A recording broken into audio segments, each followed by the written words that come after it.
Hello, everyone. Welcome to Tales of Vardin.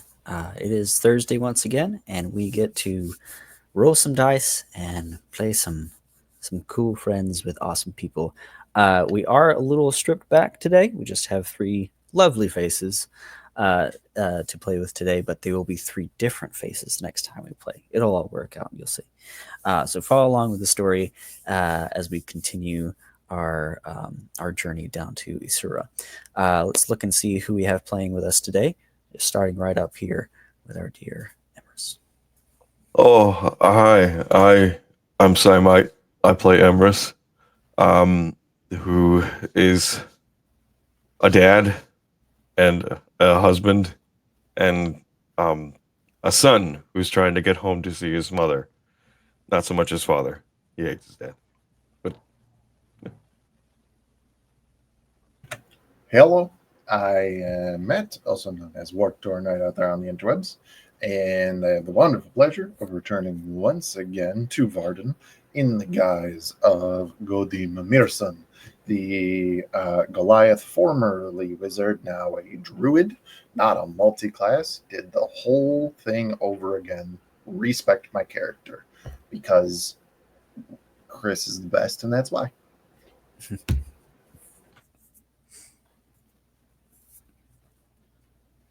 I guess it leaves me. Hello, my name is Taylor, also known as Nerdy Pinup Girl on most social media platforms, mainly active on Instagram and TikTok. If you like cosplay, smashable monsters, special effects makeup, anything along the lines of that involving D&D and nerdy stuff, feel free to give me a follow. But today I am playing the wonderful, the fantastic, the absolutely clueless, but she's trying her best, Grendel Fialova, the 7-foot-tall half-orc barbarian raised by halflings who loves flowers, who is on the never-ending journey to try and get her girlfriend, her goth-teethin' girlfriend Helene, from the abyss, from Mr. Balls, who has it coming. He has it coming to him. No! Bad. I'm learning so much about the crew. We all are. We all are. Listen, you said it. You said Mr. Ball is coming. That's completely. Look, okay, it's not my fault that Grendel can't remember names properly, okay? As you can see, we like to have fun. And if you like what we do here and any of the other days we play, go ahead and check us out. 2B Dice Adventures on the YouTubes, Twitch, all the platforms. We will be playing some other games as well. So coming up, we have Star Wars, I believe, on Tuesday. Our Wednesdays are still to be determined. We're switching over to a new system, so the players and everything is getting kind of shifted around. We're actually in a bit of a limbo right now. Okay, perfect. So Limbo will just keep you up to date on as far as when that returns. And then no Tales of Vardin next week. The 24th of July will be our next game with the other half of the party for this adventure. So as far as I know, that's what's coming up. Frontiers of Eberron is every other Sunday. So we just had a game, I believe, this last Sunday. So this week off and the next one. So Actually, this coming week, I believe, is actually, Sai, you would know better. You're in that game. yeah. Yeah. So Did you just play, or are you playing next week? I don't remember. My life's been kind of crazy. No, The last- none whatsoever. Tune into the social media account so that you can figure out when we're going live for all of our things. That's 2B Diced ADV at everywhere. Perfect. With that, I believe it is time to hop into our adventure where we left off.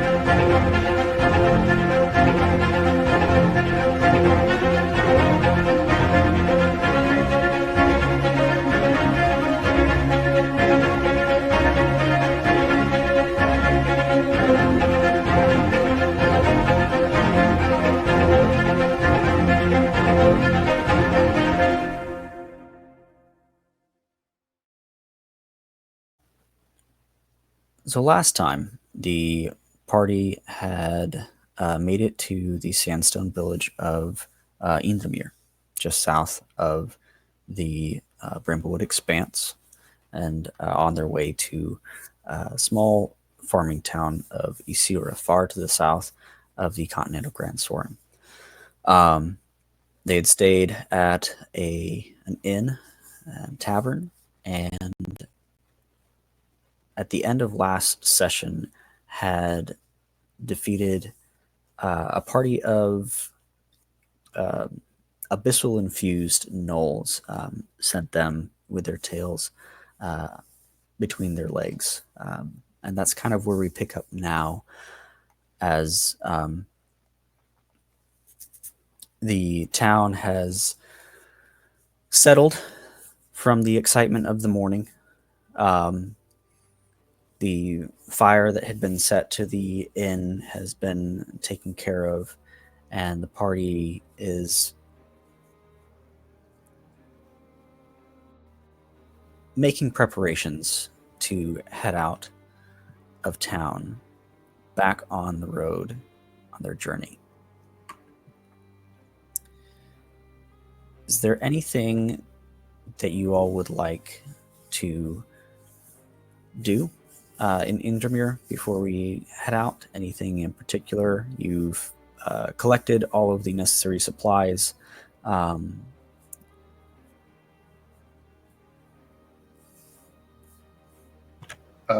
During the time here, Godi doesn't have any particular missions to prepare for the next leg of the journey. He would just spend his time trying to use probably predominantly mending and anything else that he can to try to fix the inn as best as he can, as it was set on fire and things happened, and maybe clean up a couple corpses and stuff like that. Gotcha. Grundle would probably also offer like her strength just to like help put things together if any like large banisters fell down, or just help offer like providing support in some of the weaker areas where they've been burned. And she's just gonna try her best to. She feels really bad, but like you got to do what you got to do, right? Okay. Go ahead and let's see. Both of you roll me a d20, please. No modifiers, just D20. Just a d20, yeah. All right. Lucky number 13. That's a 10. Perfect. So you Hear that? spend We're the better perfect. part. You spend the better part of the morning helping this town that had been raided essentially by this group of gnolls, making good connections with people and helping wherever is best, and to the best of your ability. Obviously, there are some things that are going to take longer, some thatching of the roof, but they assure you that it will all get taken care of, and thank you for the help that is given.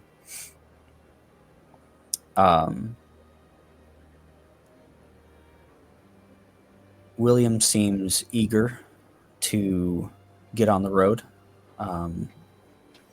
with everything that's happened. And trying to keep on the move and keep a low profile as much as possible.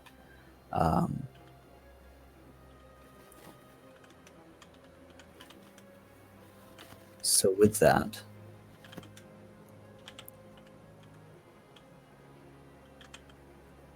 you continue your travel south. Before that, Yes. Emerus is quickly going to venture off on his own in the city. He's going to go to the northern, westernmost edge of the city, where the orphanage is. He spends some time in the square that's just outside the orphanage. Watches the kids go in and out. And he remembers a group of kids that he once, a long time ago, was a part of in this town. They started to teach him how to survive on the streets because he needed to know. And then, as always happened back then, he lost control. And he lost all of them. And he just sits and remembers for a bit.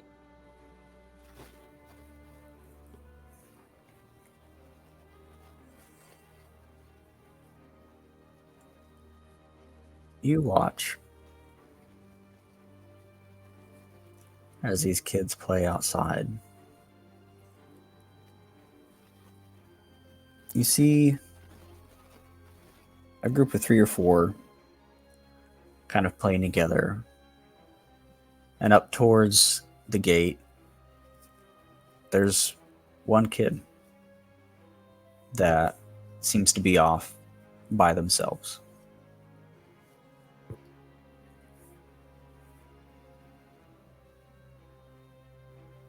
Not looking directly in your direction, but out away from the building itself.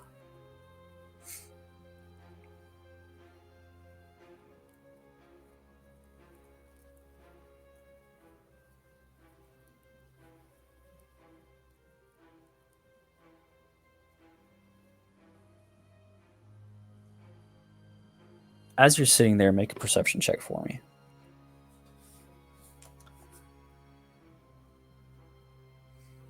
That's pretty good. 19.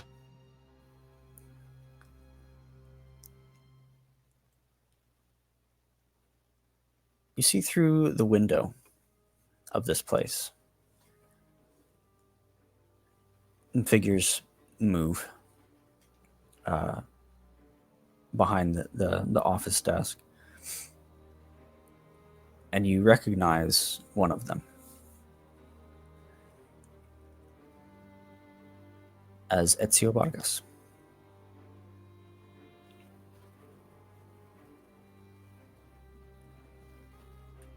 In the orphanage. Mhm.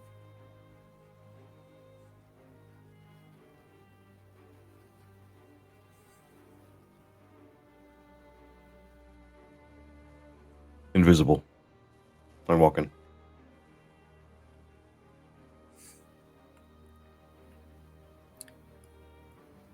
You move through the front courtyard.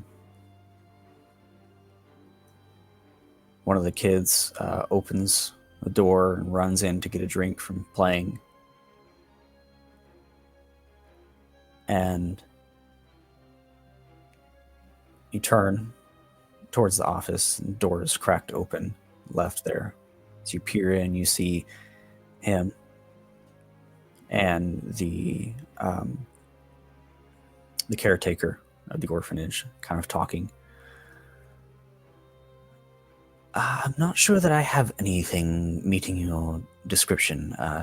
There's plenty of children here that would love a fine home. You seem a person of means, well off, and I'm sure you could take care of quite a few of them. Now, we will have to make a home visit and see that you have proper caretakers, not only yourself, but someone who will nurture the children, teach them, and that sort of thing. Make sure that they are actually taken care of. But I'm not sure. We don't really categorize children like that here. Looking for someone with raw talent or something like that. Yes, I'm looking for someone that is that has an affinity for magic. You see, I'm part of a group in Grand Soren that has access to magical education. So I try to nurture that in young, bright boys.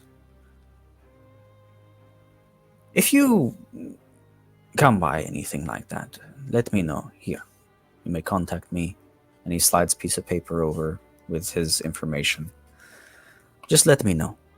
I'm sure there is someone that would have a very bright future in the capital city. Right, thank you. I guess have a nice day. I will. And gets up, I move into the room. walks towards the door. I don't allow him to basically- brush past me. Exactly. You move around him. He opens the door. And as he rushes past you, the wind, the air that follows him is a familiar scent that brings back the memories that you have with Ezio. Of breaking in and stealing the artifact, of him catching you.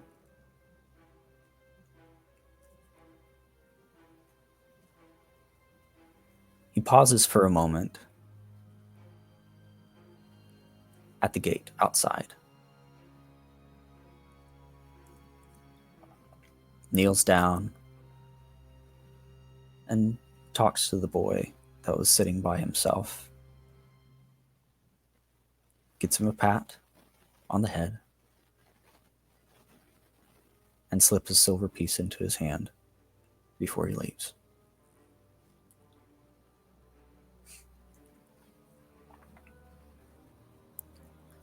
I mark the boy's face in my mind. I'm going to find him after. Very well. Still invisible, I close the door to the office. Okay. My hand still on the knob, I become visible.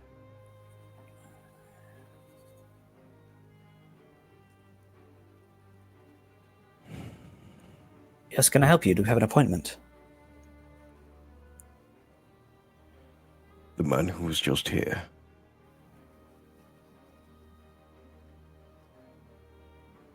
Do not Yes. allow him near any child. So, are you a character witness then for this individual? Has he sent you on behalf of them?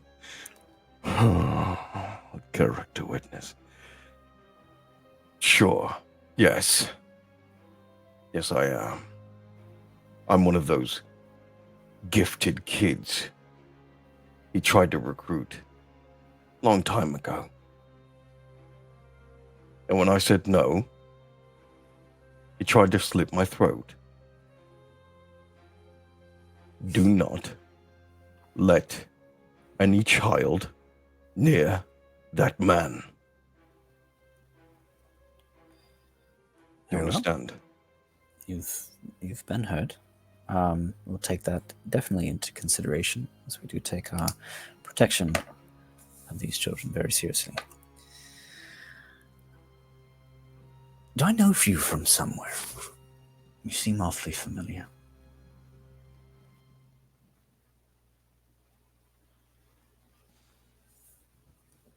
It's possible. Possible that an orphan who grew up in this town would remember another that came through. Joined his group. Started to steal. To survive. And then his magic went out of control. And you all asked him to leave.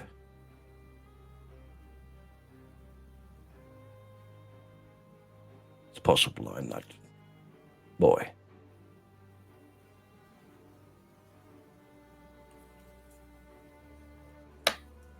Emrys, It's good to see you, Ted.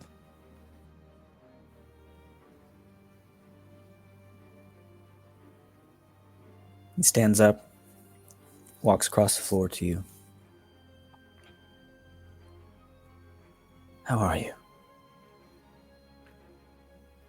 I will be better once that man and his cohorts in his organization are long dead.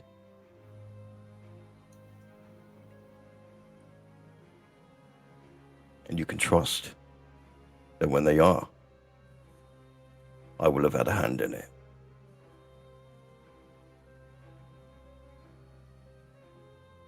Well, good. Looks like we both have our work cut out for us. There I is. gave a boy a silver piece as he left. Thank you. He'll be an informant if you don't take the silver piece and tell him it's not wise.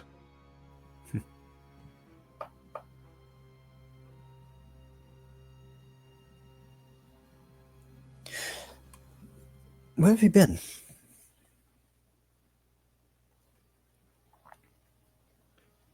After here, Yes. many places. Some I left better. Some I left in ruins. But all of them eventually asked me to leave like you did. We all wondered what became of you after that. It's I hard to didn't survive blame on you. your own. I didn't blame any of you. I did. You were just kids. You were scared. We're all children. We're all foolish, yes, but still.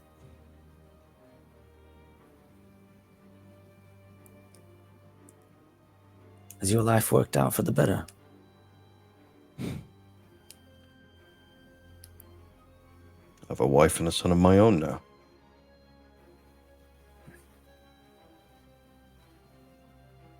I have no idea what to do with it yet. My father wasn't exactly a shining example, but I know I don't want to be him. And so that guides me a little bit. I'm glad you're all right. I'm glad you're alive. And I promised myself that if I ever saw you again, I would say sorry.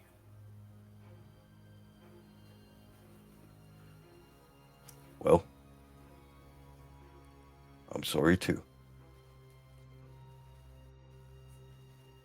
It was good to see you, old friend. And I open the door and I leave. Likewise.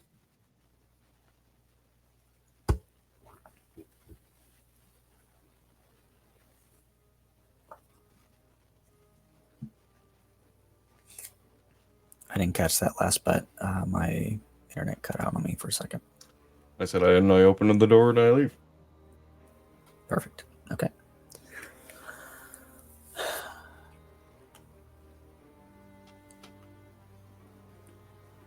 He returns to the window and opens it. Calls over the boy, and you see him as you leave, kind of almost, not in a terrible way, but almost interrogating him. Like, did a stranger give you something? Like, you need to be honest with me. If someone gave you something strange, I need to know. Especially if it was something you don't know, it could potentially be dangerous, that sort of thing. The kid shyly gives over the silver piece, and then he just gives him a little talk about not to take things, from strangers, especially if you don't know them, that sort of thing. You feel like you leave the place in good hands.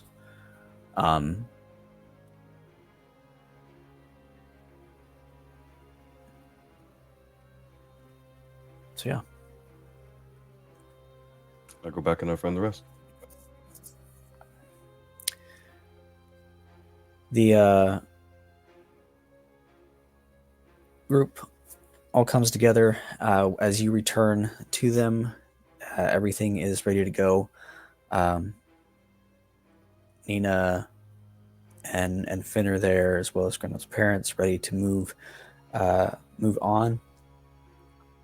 As you return, Nina gives you a peck on the cheek and gives your hand a squeeze. Goes, everything all right? Yeah. Right then. Ready? As I'll ever be.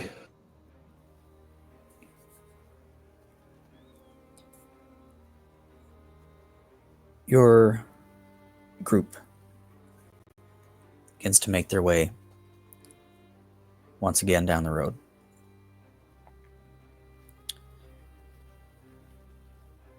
Through pathways and sandstone crags. I need everyone to make me a perception check. I'll do the same for... May I guidance? It's a 15 minus 2 for a 13. 11. May I guidance? Mm-hmm. You said perception, correct? Yes. Okay, yeah, minus 2. 21. So you have 11, 13, and 21. Perfect.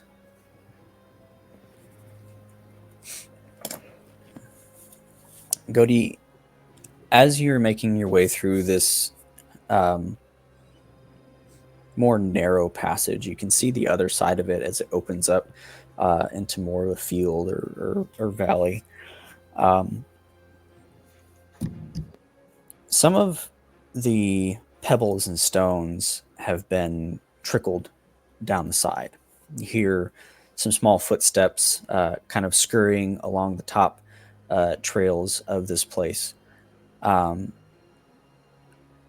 you see the top of a hood, like at the very edge of it, kind of peeking over, and a small rope that is connected to a satchel on the top of this archway. You are able to shout, and Zenu would see this around the same time you do, look out. I need everyone to make me a dexterity check. Go ahead and do so with advantage because of Godi's perception. Dexterity check or dexterity save? Let's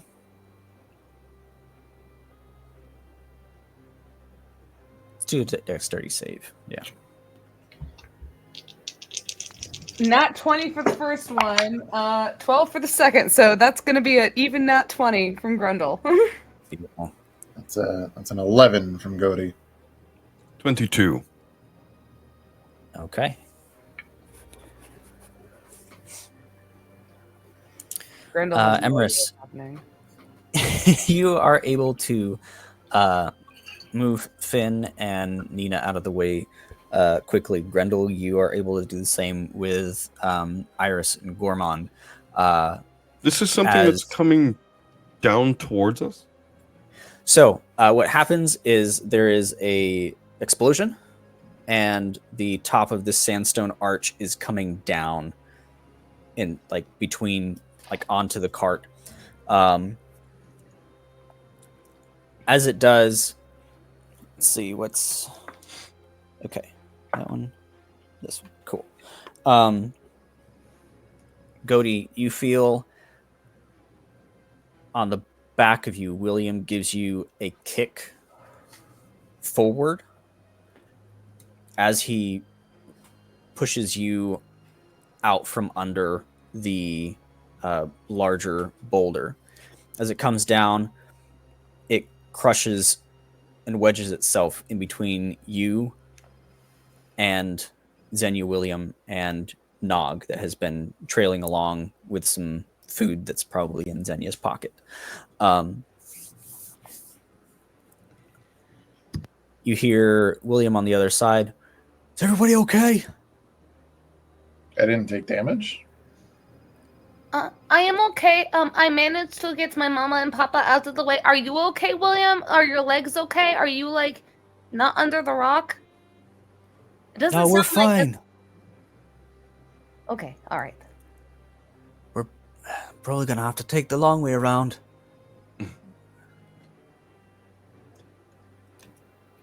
I'm not gonna say. We'll see you in Isura.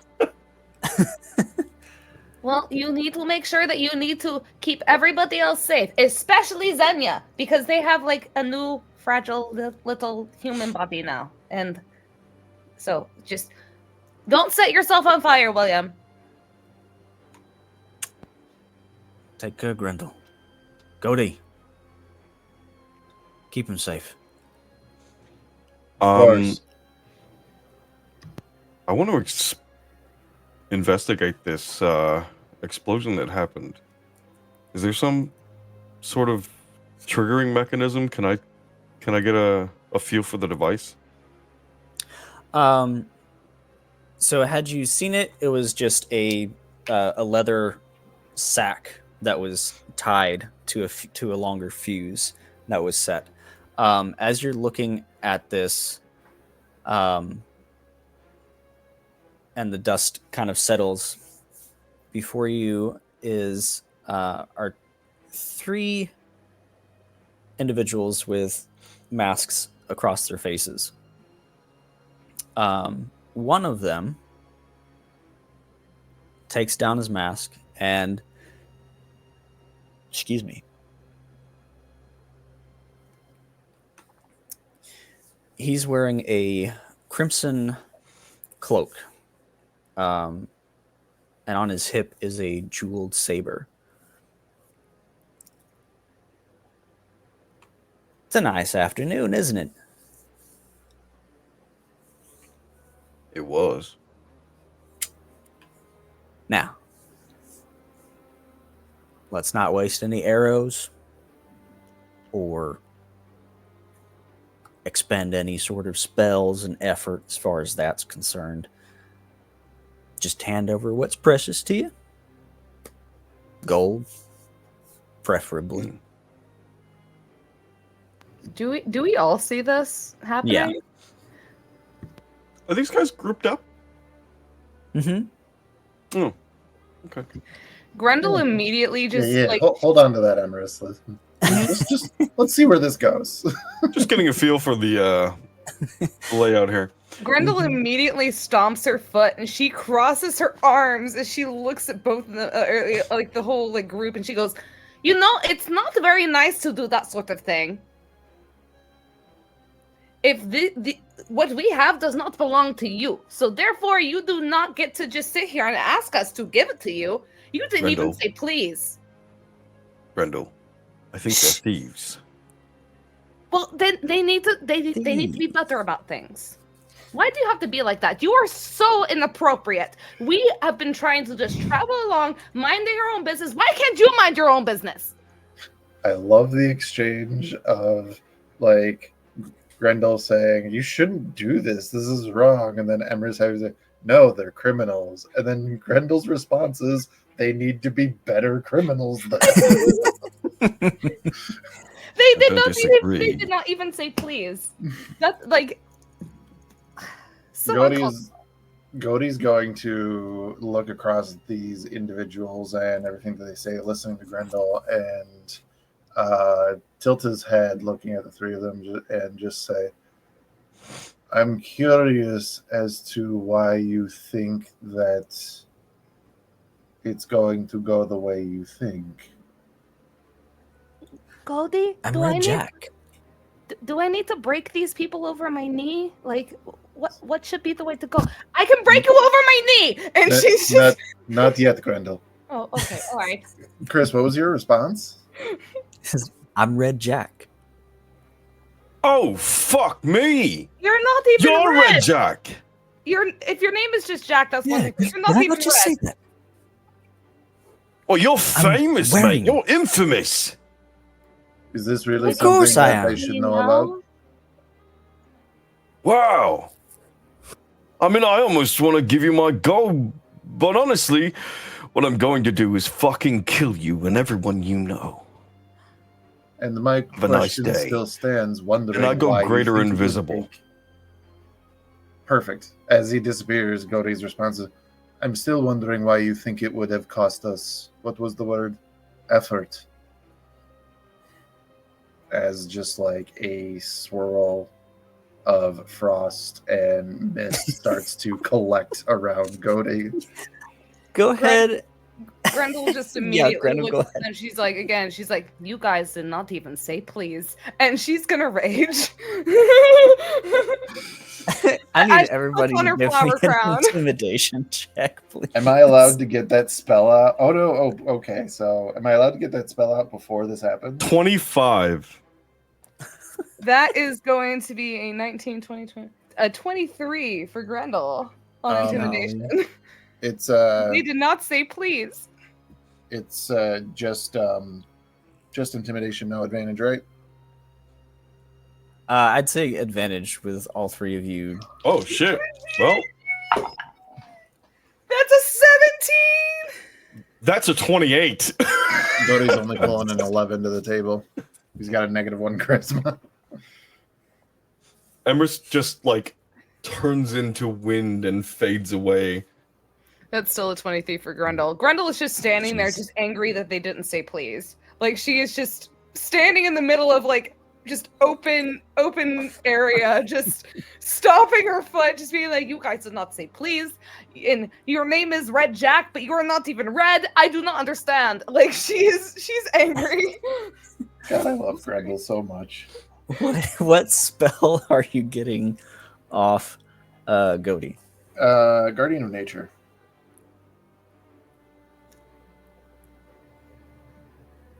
As you turn invisible, Emrys, you see the two on the side kind of like look at each other, get uneasy, like almost break their stance a bit, seeming worried that this individual just disappeared like a fart in the wind. Emrys is just going to walk up to the man on the left. What's this spell do, Godey? I get to a nature's spirit answers your call and transforms you into a powerful guardian. So I get to choose between the primal beast or the great tree. I'm going to take the great tree, but I'm going to flavor it differently. So thematically, a layer of frost starts appearing on Godey's skin. The runic tattoos that he has glowing a pale blue, as his eyes go over in the same color. The ground around him starting to freeze and becoming ice. The effects of this, while I am maintaining concentration, I have 10 temporary HP. I have Constitution saving throws at advantage. Any dexterity or wisdom-based attack rolls I make are at advantage. And while I'm on the ground within 15 feet of me is difficult terrain for my enemies specifically. Jeez. Yeah. As this spell manifests, Emrys disappears. These three bandits get uneasy. And Grendel, you say, you did not say please. You see Does she catch on fire? their faces. Oh yeah, I need Oh, it. you She raged, didn't raged. you? So I need to roll for that. If she catches on fire, this is the perfect scene. Okay, so do I need to roll a D100? D100. All right. So that is so I have a 10 and an 8. That would be Oh. 18. 18. 18. Your AC goes up by 2. Your strength goes to 25, and you do 1d4 extra fire damage. All right. So my AC is currently 19, and my strength is currently 25. And And you'll have to take Does my hair do it also burst on- into flame? Yes. Smash. Okay. That's the important thing. With an 18, you'll have to roll a con save when you end your rage for a level of exhaustion. Okay. So yeah, Grendel immediately ignites into flame. Her hair is just this fiery brilliance as she is sitting there with her arms crossed, being like, "You did not say please!" And as soon as like she stamps her fucking foot, her hair just bursts into flames, looking dead ass at Red Jack again because his name is Red Jack, but he is not colored red, and It just doesn't make any sense. it does not make any sense to Grendel. It's a color crime, which is the worst offense for It is the Grendel. worst Grendel. offense that you can go against Grendel. Okay. You should be normally colored. Initiative, Jack. or do we need to? You don't need to. What do you want to do to this guy on the left, Emrys? Since you I mean, he specifically... dies. I pierce my Okay. rapier through his brain. As you and do... I don't become uninvisible. As this individual drops to the ground, hey, whoa, whoa. Listen, you're right. I didn't say please. Please be on your way. That He is what I thought. We did Keeps not on even... talking. I kill the other man.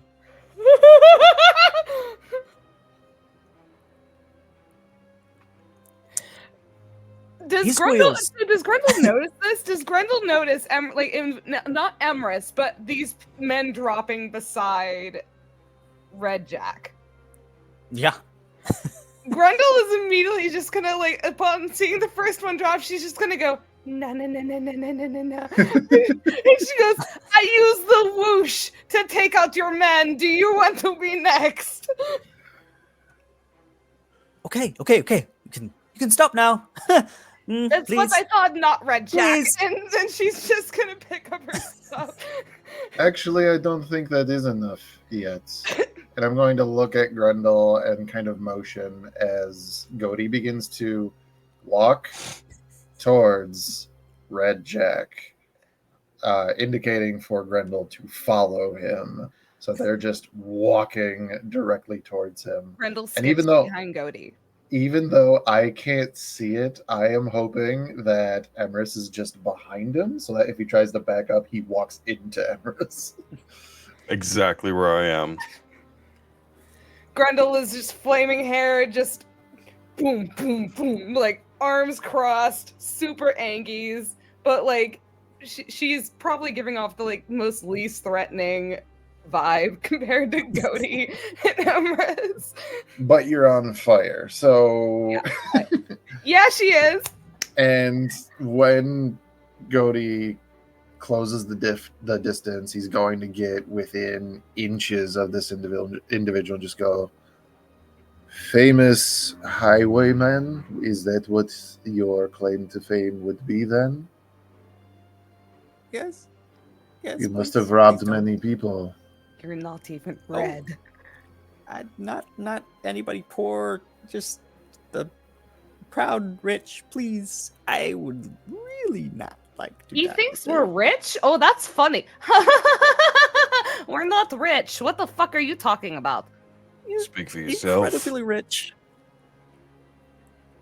And what do you Said do so. with the spoils of your exploits, Red Help Jack? people? Define help. Yourself? I'm people, yes. Is that the only person you help? No, come on. I'm just trying to make a living.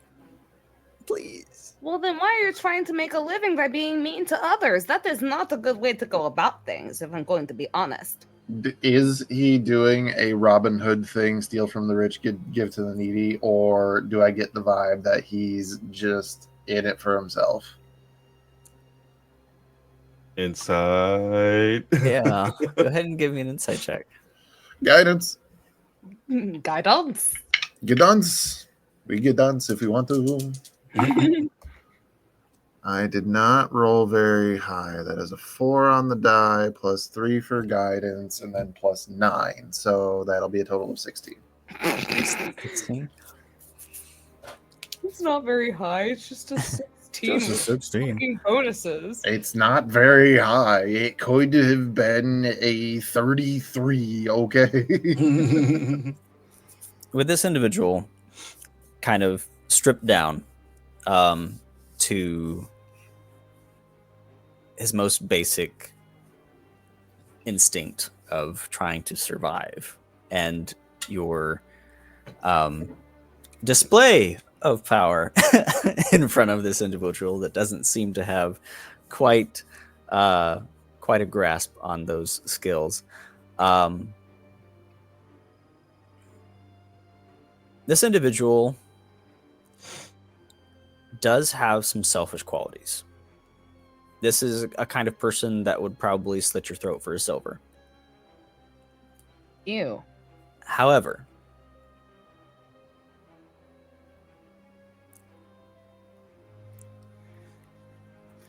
he does seem to do, like you said, a Robin Hood thing, take from the rich, give to the poor. Although his coffers might be a little bit more weighted than others. Oh, so he's like any other charity. I get it. Yeah, there you go. There we go. I kick him in the back Okay. so that he goes prone. Mm-hmm. No. I turn him over. My foot hits his chest. And he can feel the point of my rapier on his neck as I become visible again. That? Oh, that makes so much more sense. Joke's on you. I just have really good friends. You understand that today you punched far above your weight. Yep. And I'm almost Well. 200 pounds. Right. Wow, you don't look very trim, very slim. Cody's Aw. going to squat, putting his elbows on his knees, looking right down into this person's face with his glowing blue eyes.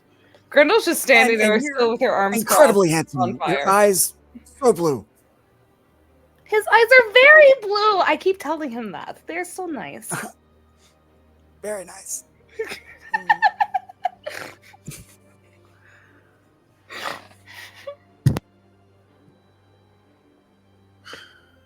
Too bad, Emerus. We should have left one of the other ones alive in order to do better than this so-called Red Jack. He's Actually- not even red. Actually, My to jacket's help red. people. He's wearing a red jacket. That's why he's Red Jack. Mm-hmm. William wears a red jacket. We don't He's call Red William. William Red William. We just call him Smelly. Let me ask you something. Was your jacket dyed in the blood of the people you robbed? No. Then why the fuck are you so proud of it? Is he Scarlet Brotherhood? Oh my god. You look at this That's jacket. why William wears a red jacket. He's a Mhm. member of the Scarlet Brotherhood. You look at this jacket, and it is Scarlet Brotherhood issue.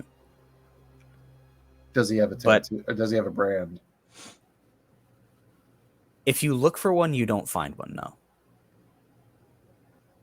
They don't have secret ones that I am aware of, right? Mm-mm. It's very prominent. So I'm going to kind of tilt my head again and just go, and the pirate killer, no less. Yeah. Lots of pirates killed him. Dead. Don't like him. Mm-mm. Lots of money though. I'm a pirate. Oh, you seem like a great guy. He's my best friend. Or I believe he is. Yeah. You are my best friend. That's what I remember from what I can remember. He is my best friend. You have very good friends. I wish have had wonder- friends like you. I have wonderful friends. How dare you sit there and try to kill them? even though they can be a little bit smelly.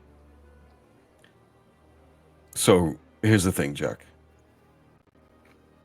I'm struggling to come up with reasons why you shouldn't die today. So I'm help me out. struggling as well, but for other reasons. I'm struggling to keep my pants clean. All right, So help me out and tell me where your stash is. I know it's Ooh. nearby. my stash. Oh, Are we gonna rob this guy?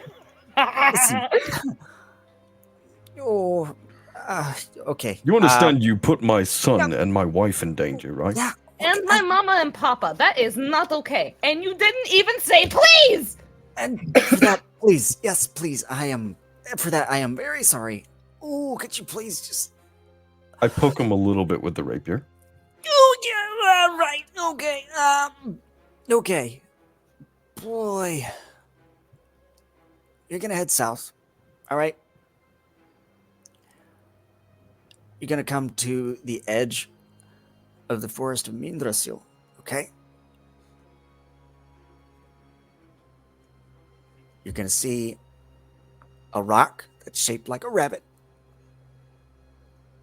And then you're gonna see another rock that's shaped more like a rock. And then you're gonna turn left. And you're gonna see a rabbit drawn into a tree. And underneath that tree is where I buried my stuff. So by rock, do you mean that it looks like a rock or it looks more like a boulder? Boulder, that's a great name for it. Okay, all right. So that's just what I thought. You need to be specific when you're talking to us about things, or else we're not going to be able to communicate properly. And Emrys might accidentally slit your throat. I'm just saying. Oh, yeah, we would love good communication. That'd be very nice. We do as well, don't you, Emrys? Take my foot off his chest. I back the rapier off. I said, get up. That's better. Of course. Yeah.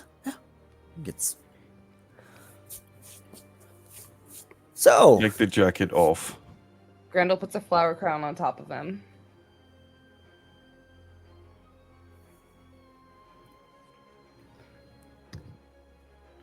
Drop it on the ground.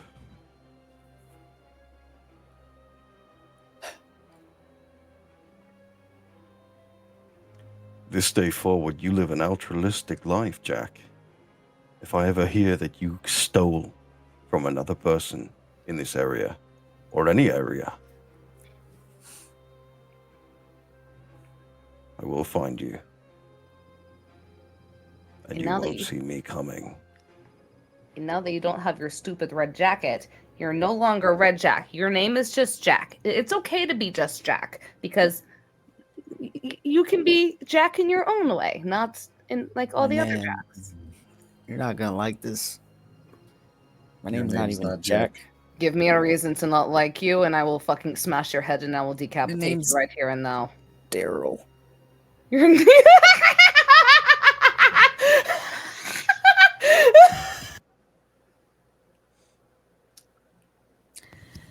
There is nothing wrong with your name being Daryl. Yeah. I can't even stay in character for this, god damn it. Oh my god. Daryl, find a new career path. Of That's course. fine. Mm-hmm. Yep. Yep. Right. Get the fuck out of here.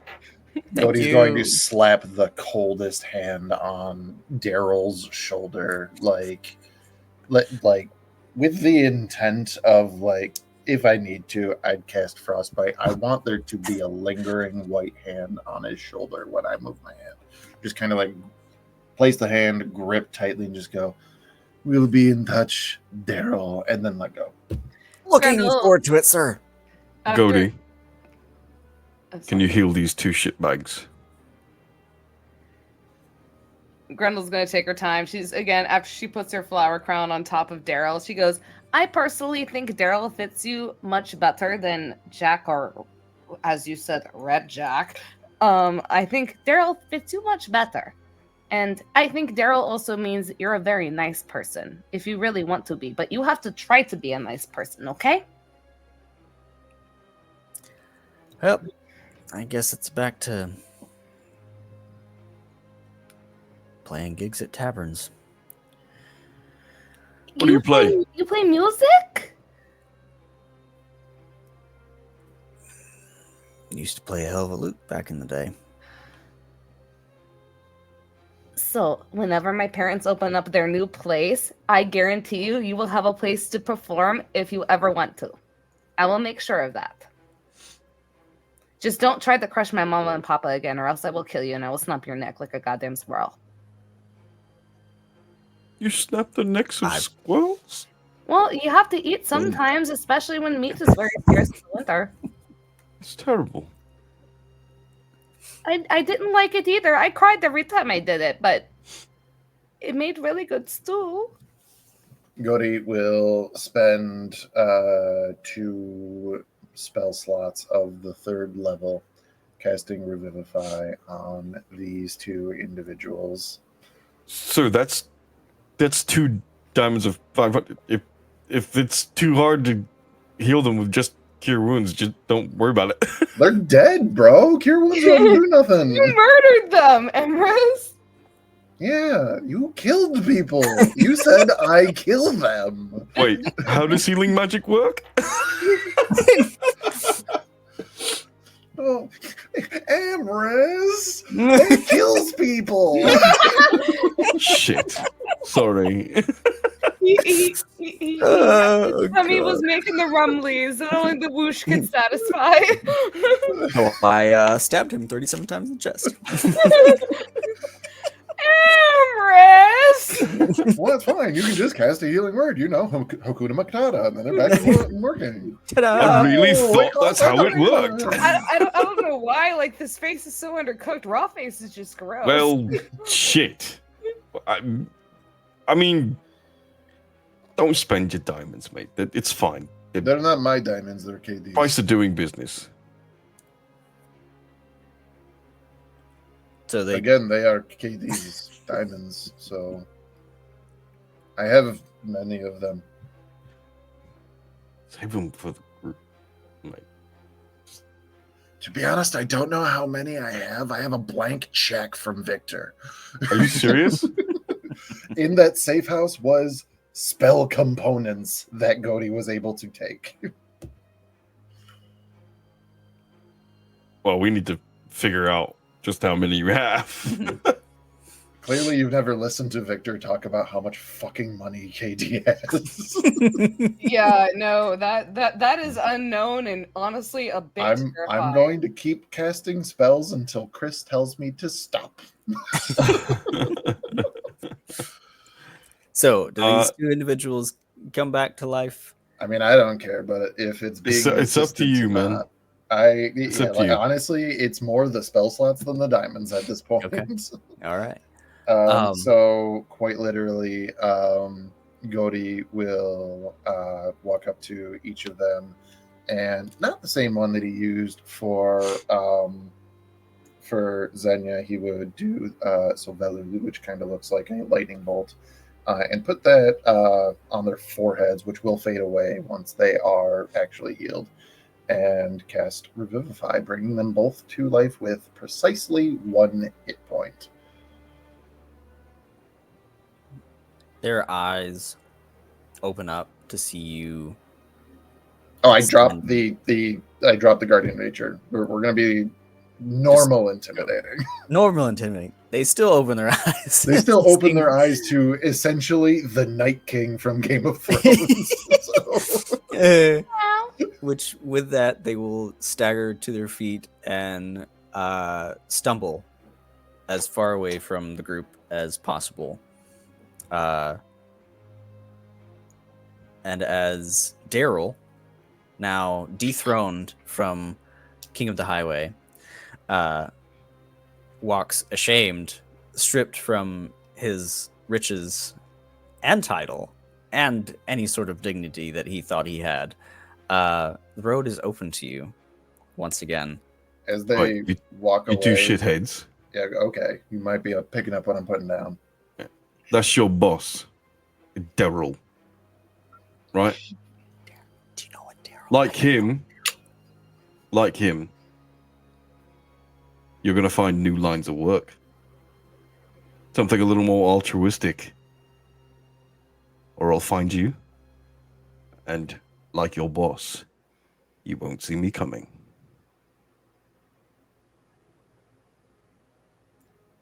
If he ever needs incentive to stay on the correct path, tell him what you saw for roughly a minute. Always make sure you say please.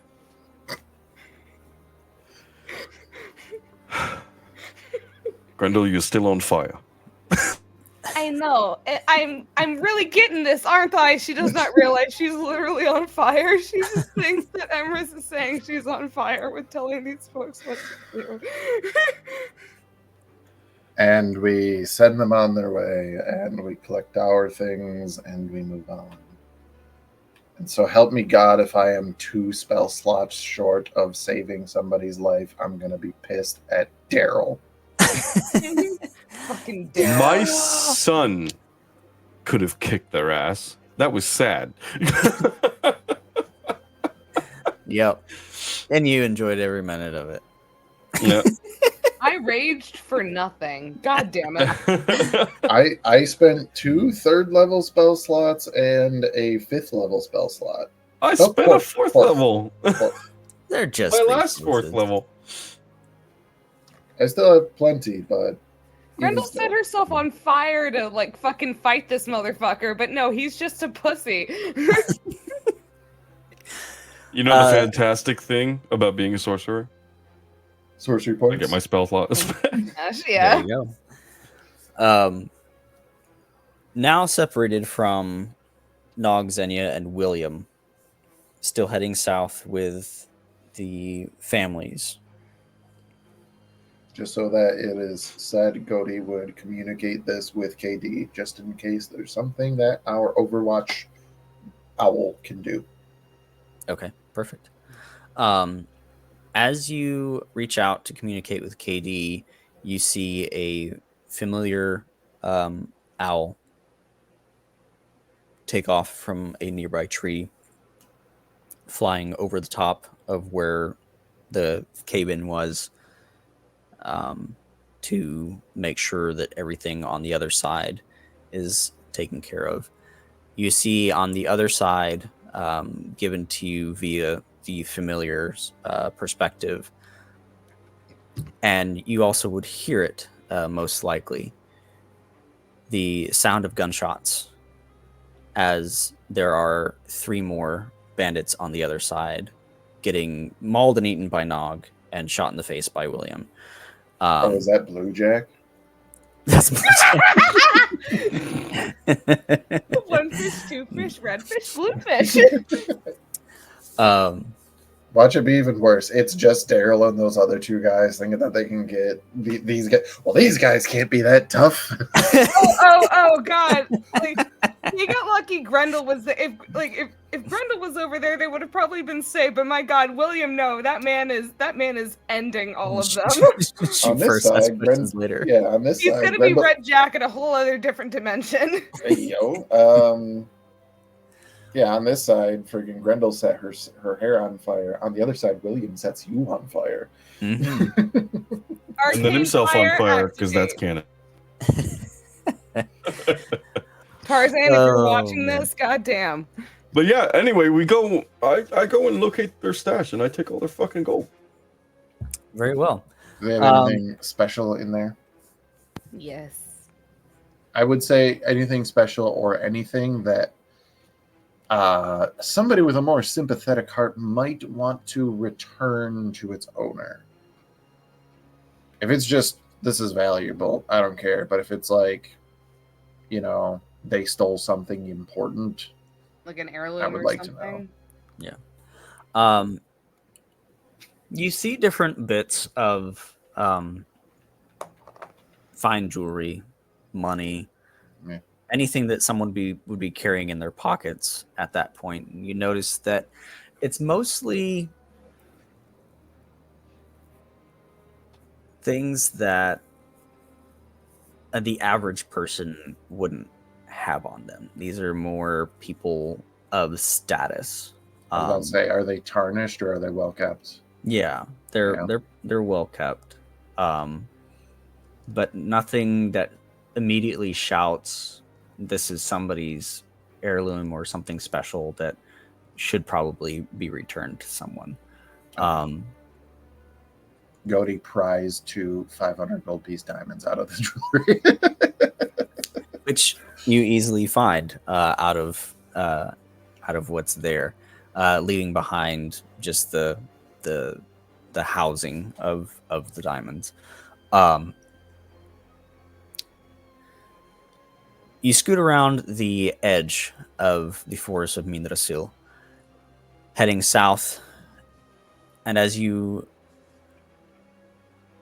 round a hill nestled in a highland basin near the Ashmar Crags, surrounded by wind-worn hills, scattered boulders, and wild heather fields. Cool, dry air prevails in this place, and the sound of drums carries on the wind.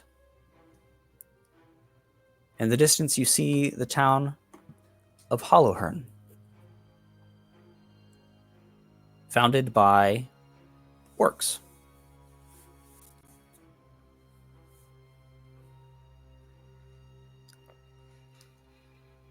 As you come into this place,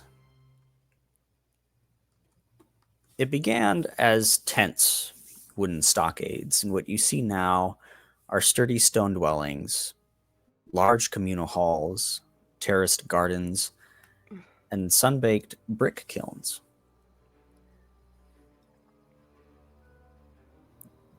Your father is looking around, Grendel. And you hear him say to himself, but audibly enough, "I haven't been here in many years. It's become quite the place." Did you and Mama know this place, Papa? We spent some time here. With you, even. Really? Wasn't anything like this, no. Can Grendel roll a history check to see if she remembers anything from that time? Go for it. Guidance. Yay! That was a 7. And for guidance, that is a 4, 7, 8, 9, 10, 11. And then for history in total, I think she has like a +1 in history. Hold on. So no, she has a +0. So that will be 7 + 4. For a 7, 8, 9, 10, 11. 11. With an 11, it's faint. But you remember the canvas of tents. You remember having to play hide and seek.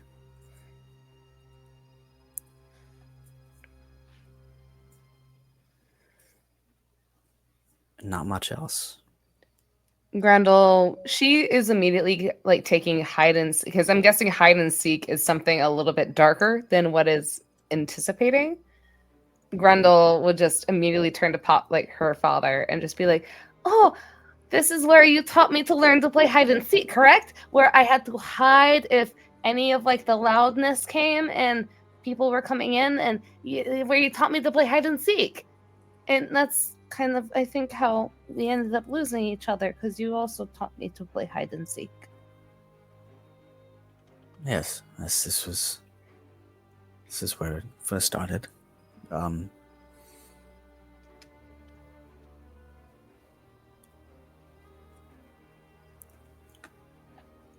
As you come in to this place, on the sign out front, what most people know as Hollowhern is written HUR''HERN. Huru Hern. And Grendel, you know this to be Orcish for a place where spirits rest.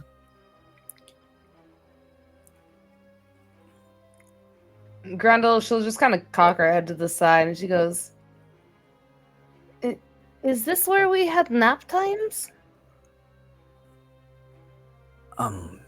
We stayed here briefly. If I remember correctly, Gromda was the leader of the horde at that time. So, if I might ask DM, is this the place where Grendel's family went before they pretty much like completely deserted the tribe? Is this kind of like their halfway home?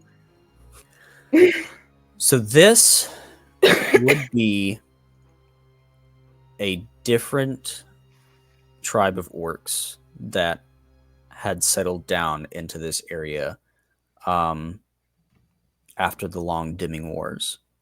It's a band of warriors, refugees, and kin that didn't want to wander the wilds anymore and more so build a hearth that would outlive their years of war and rage.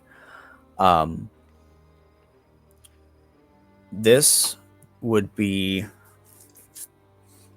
where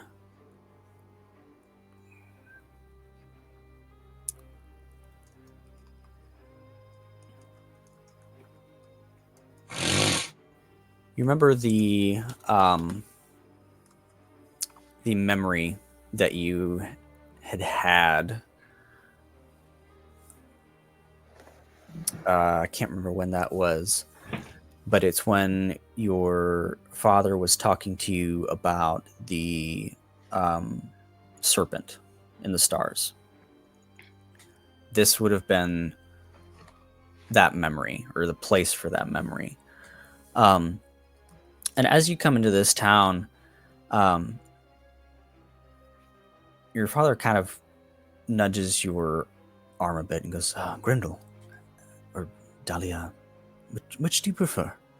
Whatever you wish, Papa.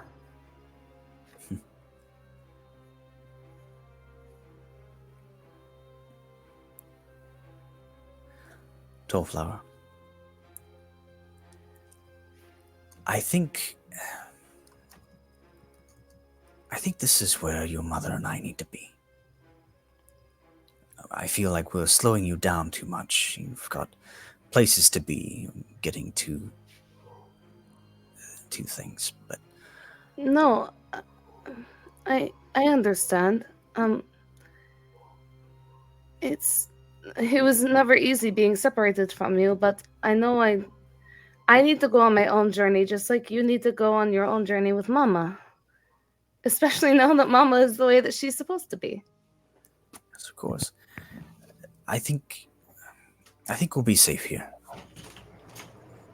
Hey, I got it.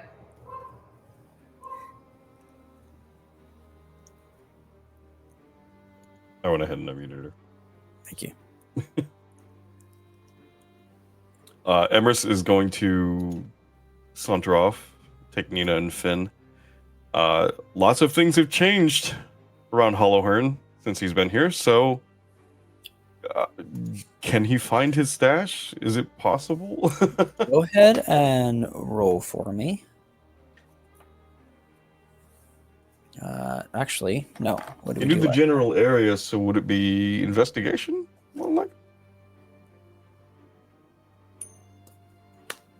Okay, so we'll do an investigation, and Okay. we'll do a heads and tails.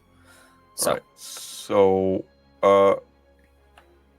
he gets completely turned around as there's so many new buildings, and he cannot, for the life of him, find the spot.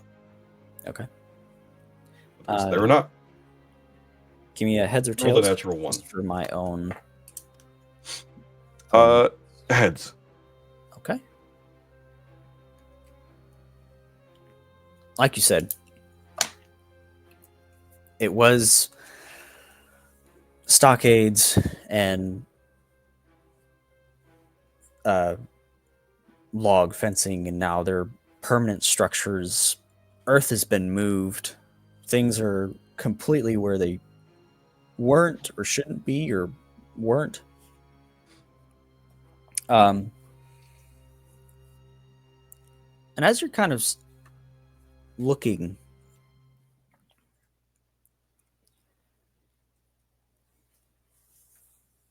a fairly small elderly orc goes, "Are you looking for something? Looks like you lost a copper piece or something." Um, New in town? Strangers? newly back. I came through here some time ago. And I buried something near here, but everything's changed so much. I can't remember where I buried it. Burying things can be a tricky business. So why would you bury something in the middle of town? It's causing trouble. Back in those days, yes.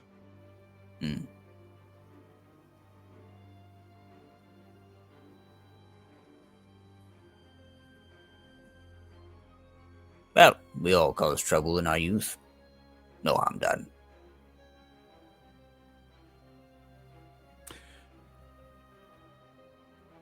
If you're, you said you're newly back in town, so you know that if you need anything to eat, you go to the Grolham. It was a long time ago. There weren't any buildings back when I... Ah. Or the buildings were the start of buildings, I will say. Well, you're welcome at the end of the table, should you need it. I thank you, old-timer. Oh, we're just passing through. Well, if you're passing through, may the wind take you swiftly. It pretty much always does. And I changed the wind's direction a couple times.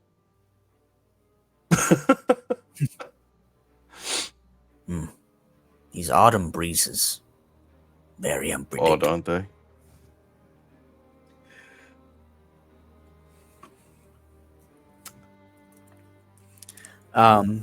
At this point, the party would be rounding the corner, and you would hear Gormand, Rendel's father, go, "Gromda! Gromda, is that you, you old scabbard?"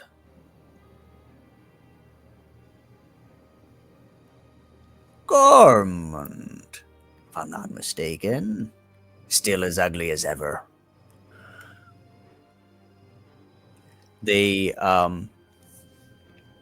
come together, putting their foreheads together. "It's good to see you, old friend. So, what brings you to Ruhern?"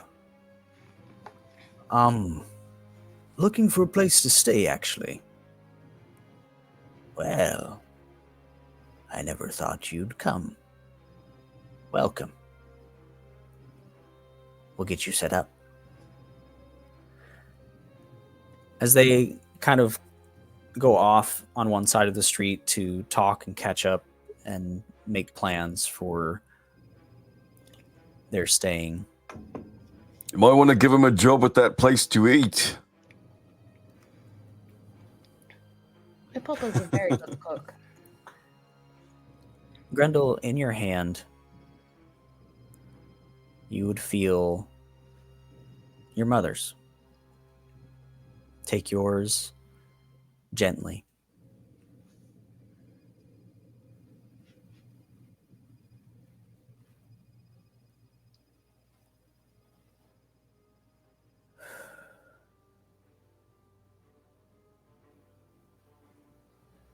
We'll stay here.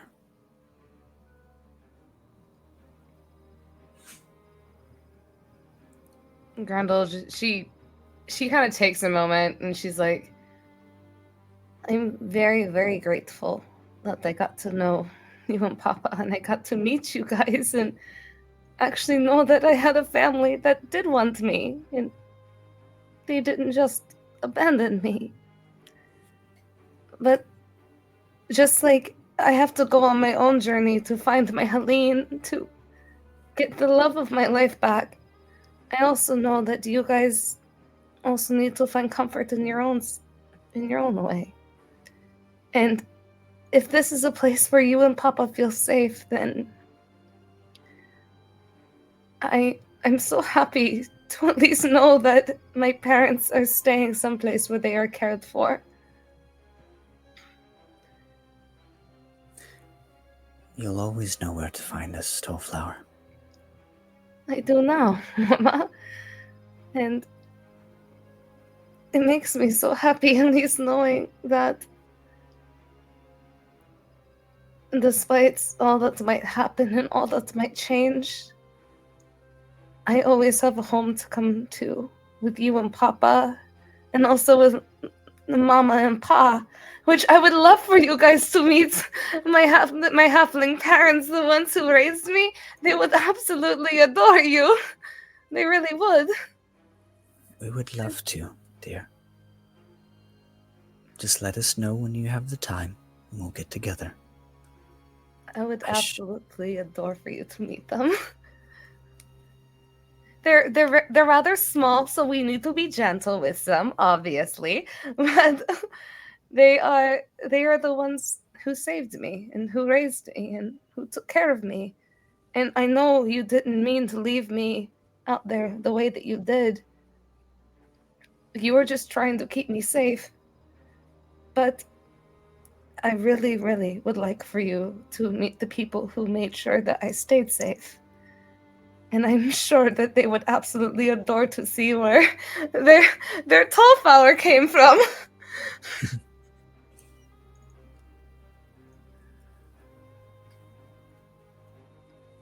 I'm going to miss you guys.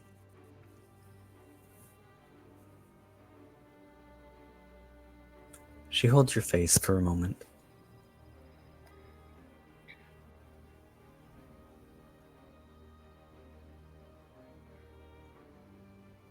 I'll miss you too.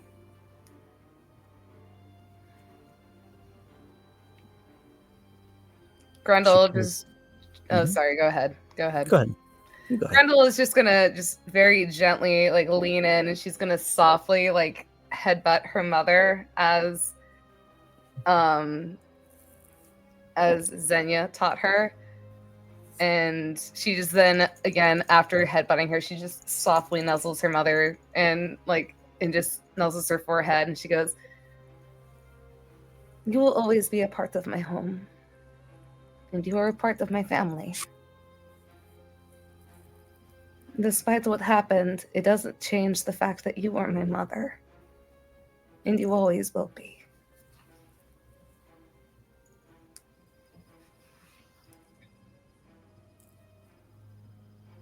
You carry a part of us with you always.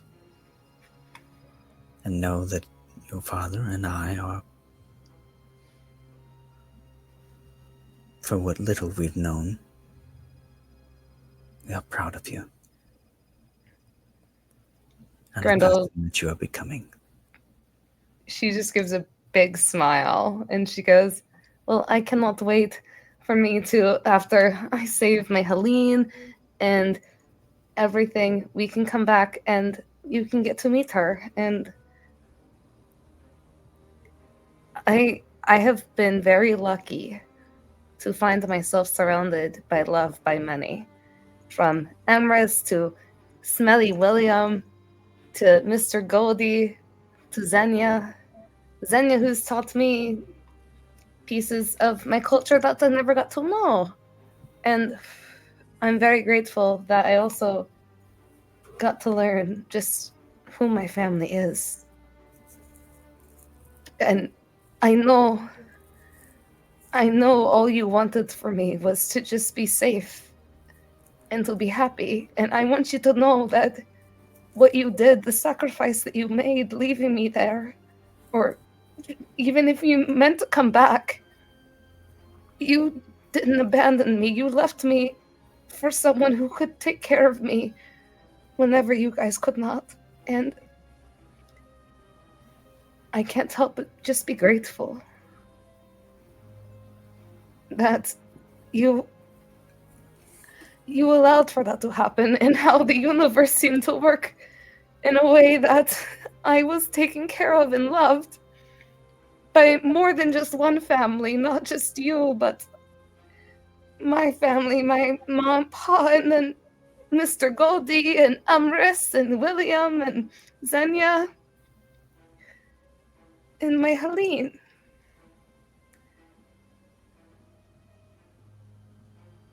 Love is never something to be competitive of. It is something to be shared. And I learned that because you were willing to give me up to make sure I at least had some chance of safety from what you and Papa were facing. And I know it was hard for you, because it was hard for me to where I couldn't even remember you. And I feel so bad, but in the end, I ended up with the biggest family that I could ever ask for. And not even the richest man in the world could compare to what I have with me.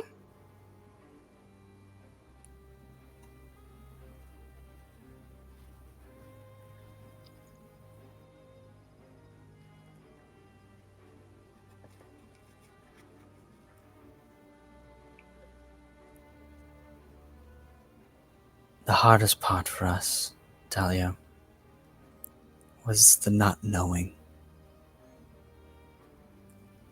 Not knowing if we'd ever see you again. Not knowing if you were even still out there. The way the world and the weave works is amazing. It's taken care of you and brought you back to us somehow.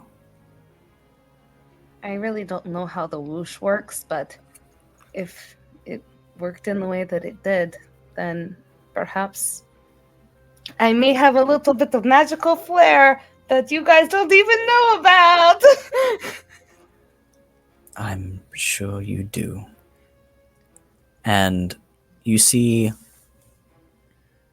her red hair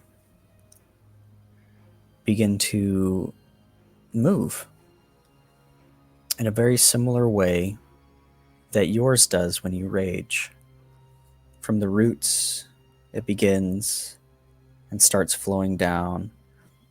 Her green eyes go orange with a flamed ring around the outside. I'm sure you do. Grundle just reaches out, and I don't care what damage I take or anything. She just reaches out. She touches her mother's hair, and she just kind of tilts her head to the side, and she goes, "My Helene, she always told me that I was very different. And perhaps that is right, but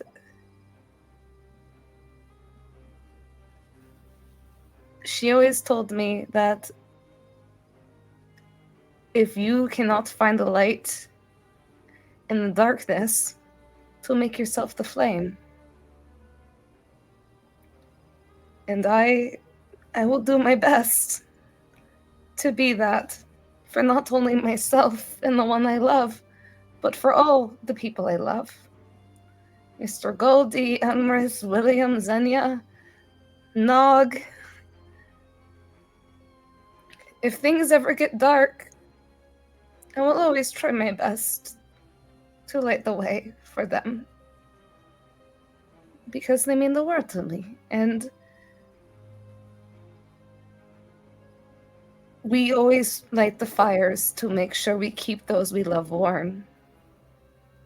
And that is all that I can hope that I can be, is to keep those I love around me warm, and maybe a light to guide them when they see none, in the shadows, in the darkness, in the abyss, wherever we are meant to go. to save this world. I'm scared, but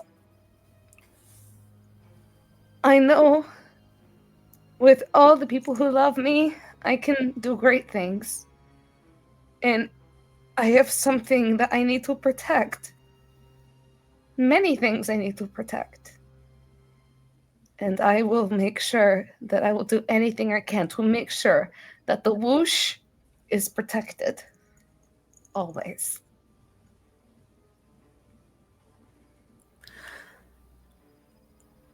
There's something that I've always meant to give you.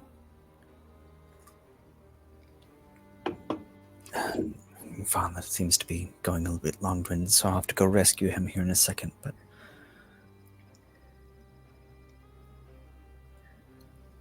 there's a part of you, Grendel, that you've shown, that I've seen a few times. Something that I didn't think would awaken in you, or that I had hoped. But it has. I I've drank missed- some funny stuff and then it turned me into the fire whoosh. I've missed far too many birthdays. And way too many years. So if you would, allow me to give you this gift. As you light the way for your friends.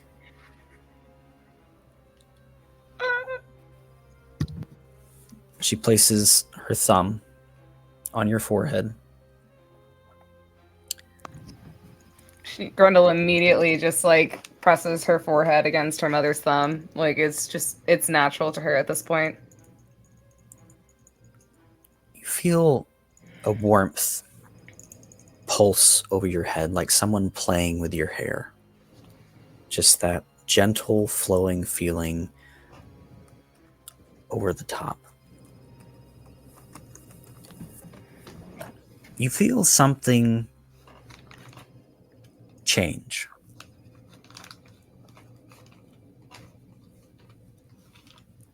From now on, Grendel, your rage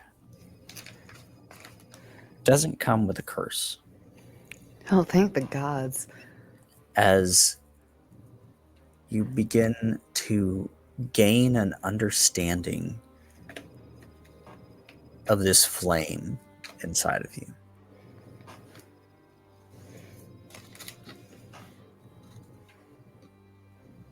Your rage will no longer come with levels of exhaustion or a D100 roll. Whenever you rage, your attacks will do 1d4 fire damage. Anyone that touches you, 1d6. Your AC will increase by 2, and your strength will go to 25. Those are the effects that will be on every rage, but you will no longer have to roll a d100 to maintain control, as your understanding of your fire giant heritage becomes clear transferred through your mother's understanding of her own genetics. As like her mother just places her thumb on Grendel and she just gets this flood of understanding, and like it almost, for Grendel, it kind of feels like for the whole entire, like all of her life, she felt like this rage, this anger was just like meant to be nothing. She now kind of understands it in a place to where part of it is her heritage when it comes to like fire giants and stuff like that, and part of it is not only her passion to protect those around her, but to protect those she loves. And she just immediately leans in, embracing this knowledge. And she opens her eyes and she looks at her mother and she goes, I am so very blessed to be born of such extraordinary individuals. and to be raised by such amazing people.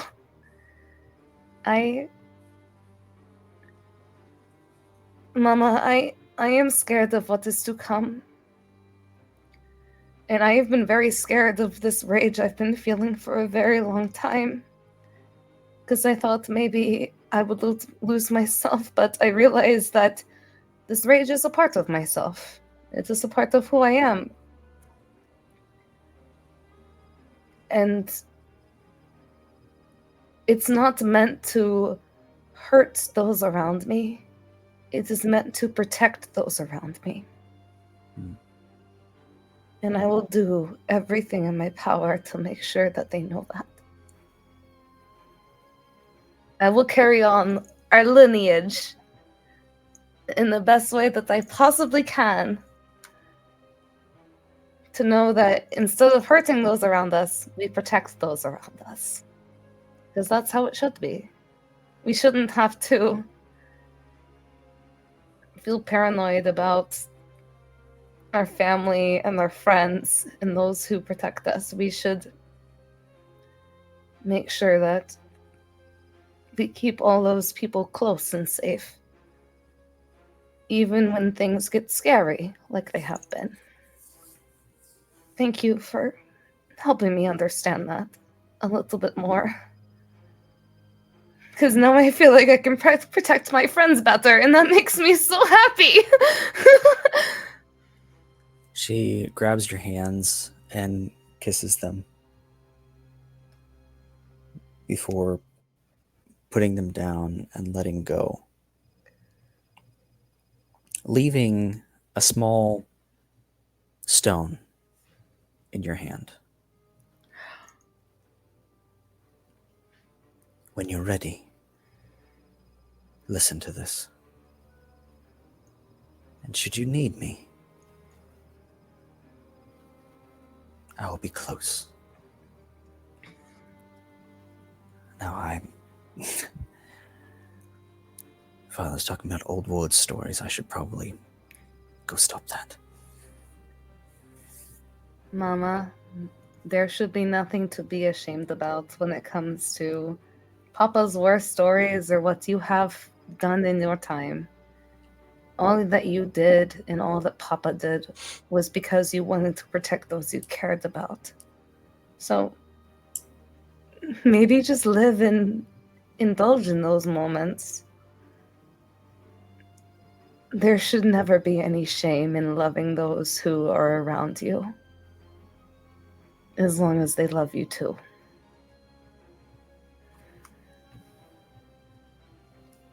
So proud of you, Dahlia. I love you. I love you, Mama, and I'm so happy to see you like yourself again.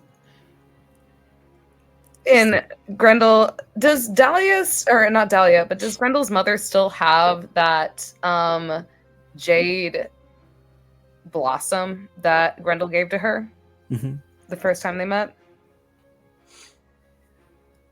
Grendel will very just kind of like what's the term? She will very kind of like shyly ask, so Mama, I kind of gave you a bit of like an emerald gem and stuff, and I would like to at least break off 2 or 3 petals for them, because I would like to use it to make an engagement ring for my Helene. Yeah, I mean, of course. You can have it back if you'd like.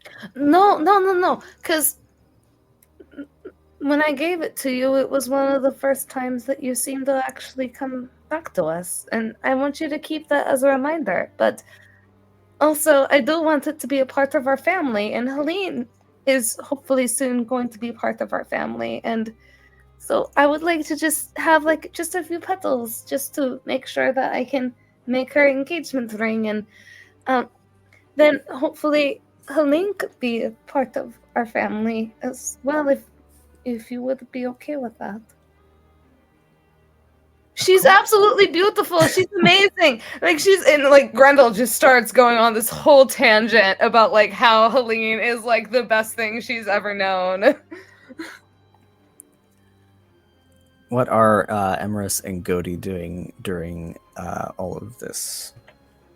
Emerus has been listening this whole time.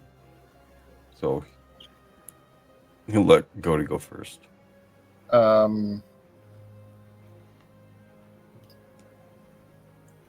That answer's not really too interesting. He's listening. He's probably not like, what's the word that I'm looking for? He's not like in their face listening or anything like that. He's off to the side, like doing a thing, but paying attention to the conversation because he cares about what is happening with Grendel, and because we were worried about what was happening with Grendel's rage being something that we might have to do something about. This is a relief to Godi that it is something that is technically beneficial and also like something that should now be under control. So he's listening like a protective older sibling. We love Godi. So you're taking a few petals off of the Yeah, gem. Grendel would only take like 1 or 2 petals off of it, just enough to make like a full-fledged engagement ring. She wants to incorporate any sort of like precious gems that she gathers throughout her journey to pretty much eventually have Toro forge a proper engagement ring for Helene. But she is technically just like taking pieces of precious gems that also just means a lot to her. Remember, like her family, her just any sort of accomplishments that she gets. She just wants to make this most beautiful engagement ring of precious gemstones and flowers and everything. Whenever she finally gets into the abyss to propose her absolute love again to Helene, as she already has many times before. But perfect. As you break off a couple of these petals, you carefully crack and snap a few of them off, and with each snap, a small spark happens, and floating to the ground, like little, like welding sparks, kind of fall out from where you've snapped it from there. What you gave her, Grendel, like acknowledge or understand what that is, or the item you gave her was of magical nature. So it's just whoosh stuff for Grendel. Grendel is just like, oh, it's the whoosh rock. Like that happens. That's Yeah, just it happens for a moment. A few sparks drop down to the ground, and then it kind of dissipates and stops. And if you were to snap another one, it would happen again. But that's about it. Okay. So you have what you need to make your ring. Is there anything else that you would like to do in Hollowhearn? As Grendel's mother walks off, he's going to come up and put a hand on Grendel's shoulder.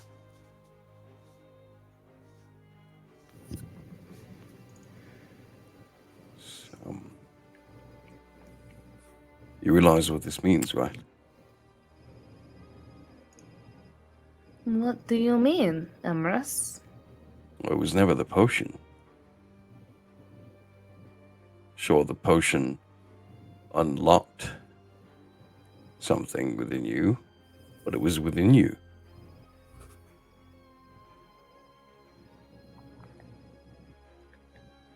I do kind of understand that now, knowing that my mama was also part half giant, which is why she makes such a tall elf. If I'm going to be frank, but it does kind of bring a little bit of comfort knowing that It wasn't something I did wrong.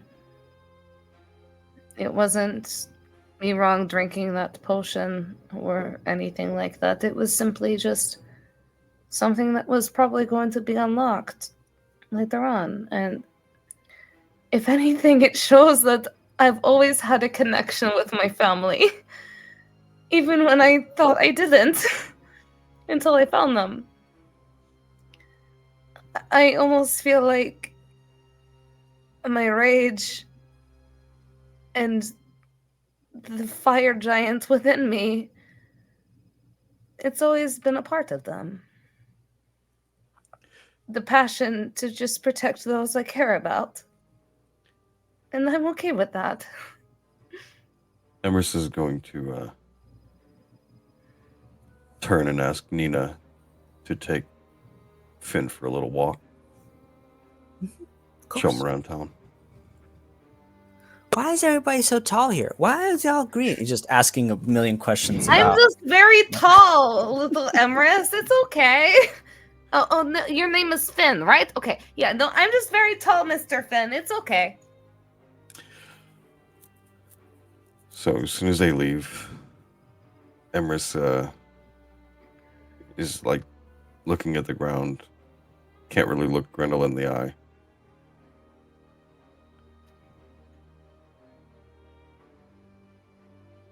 You know, I've always had trouble with fire.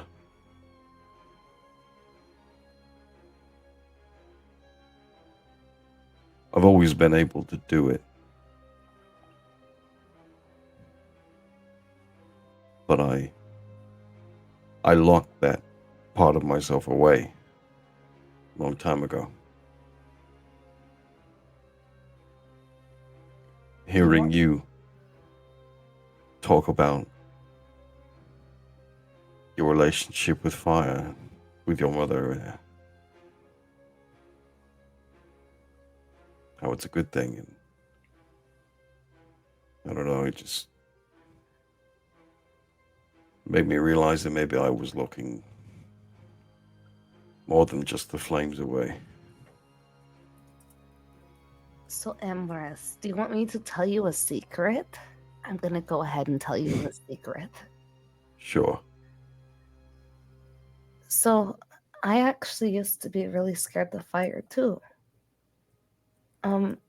When my Helene got taken away, our whole town was on fire.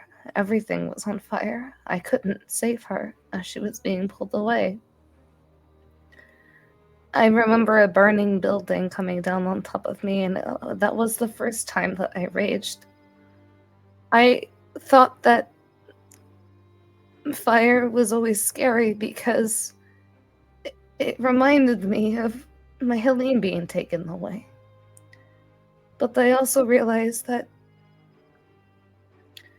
especially with, like me being part of the bloodline of a fire giant and somewhat embracing it, I realized that that sort of fear and that rage kind of allowed me to understand my fear. It's a part of me, but it's something that I still am so scared of. But the thing is that I realized that when it came to those around me that I had to protect, that fire could be something so much more. I don't ever want the people around me to suffer or to be hurt, and if it means that I have to set myself ablaze in order to do so, then I'm okay with that. And it's okay to be scared of fire. I'm still scared of fire sometimes because it reminds me of me losing the most important thing in my life. But fire is also what gives me strength. It's the spark of what gives me everything I need to be able to protect those that not only I care about, but to save the woman I love. The reason I had Nina take Finn away is because I'm going to tell you that at first, him having Flame and being so fascinated with it, it scared the shit out of me.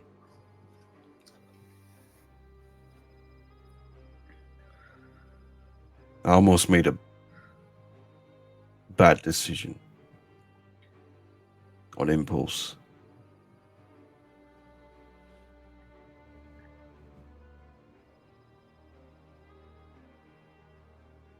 I almost locked his powers away.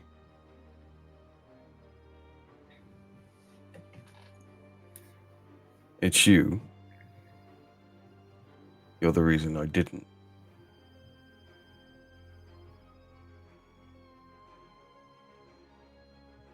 Fire can be scary, Emrys. I know that. It's terrifying sometimes, but the thing is that fire can also warm all those around us. Fire cannot just be destructive, it can also be something that brings hope to other individuals, just as it brought hope to me. And I only can hope that I can use my fire to make sure that you guys remain hopeful. And I hope that you see your son, who is inspired by fire, to be able to inspire you. Because I know all that Finn wants is to just be happy with his papa and make sure that he makes him happy. And I know fire can be very scary, but I'm going to ask you a favor. lots of other things. What is it? What is it? I'm here. I'm very good with favors. Okay, I'm listening. When we get to Asilra, Mm-hmm.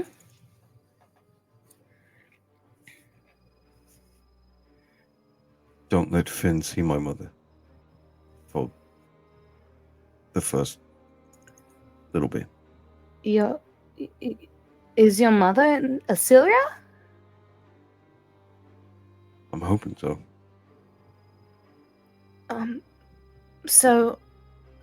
So why is it that you don't want Finn to see your mother? Is it because of the fire situation, or I'll be happy to babysit Finn. Finn is absolutely adorable. He is so cute.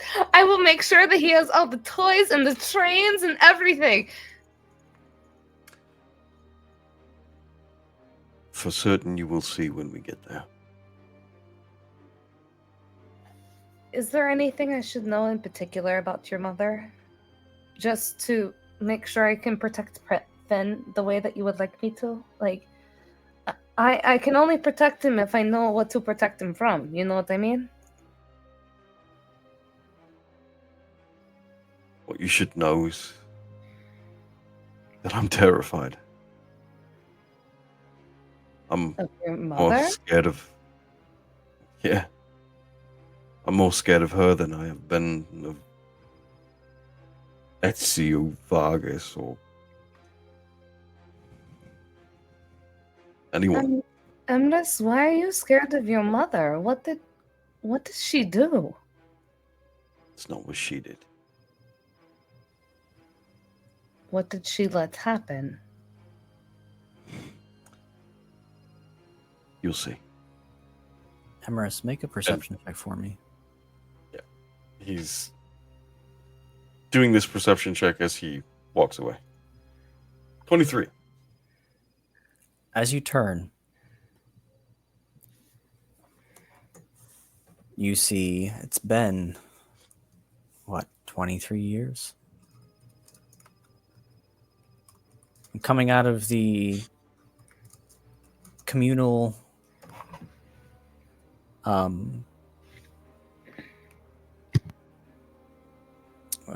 sorry.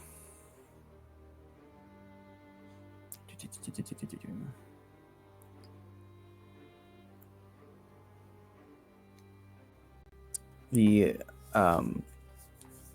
communal longhouse where meals are eaten in Hollowhorn.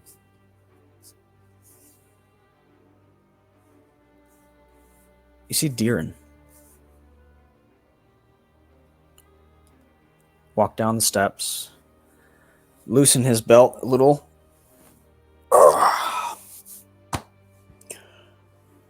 All right, back to it then. And that's where we're going to go to break. We'll see you in 5 minutes. Everybody get some water, some snacks. We'll be back for a little bit longer, maybe another hour or so. And we'll hopefully get to Isilra in the next bit. So we'll see you all in just 5 minutes.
welcome back.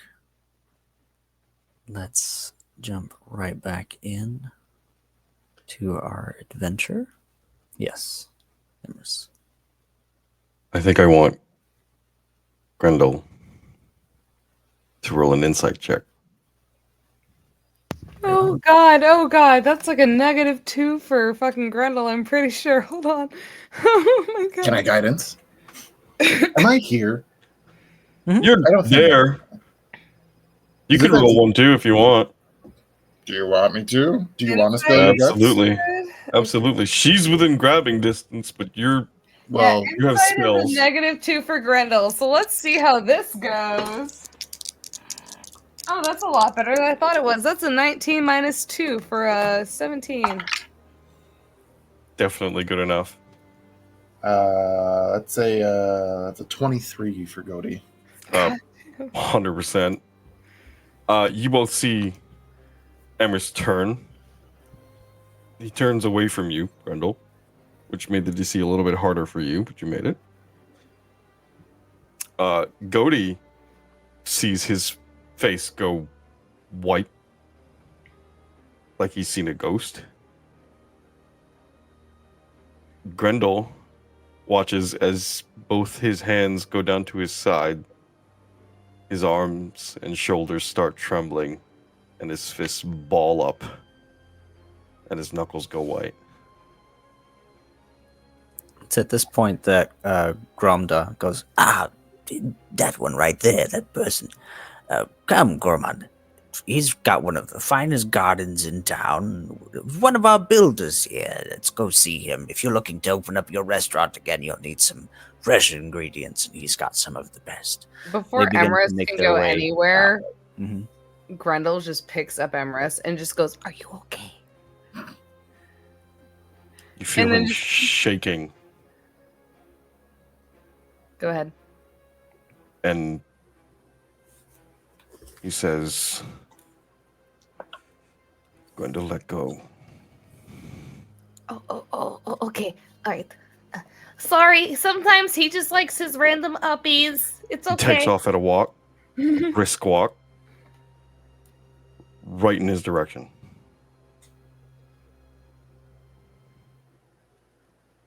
Remind me again, whose direction is this?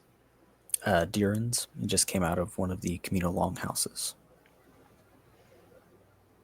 Goaty will interpose. Not put hands or touch Emrys. Just interpose, look down at Emrys, and just like, is there something you need to share before you do something rash?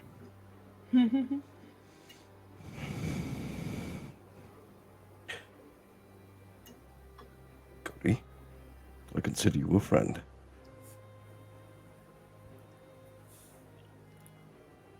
That being said, move.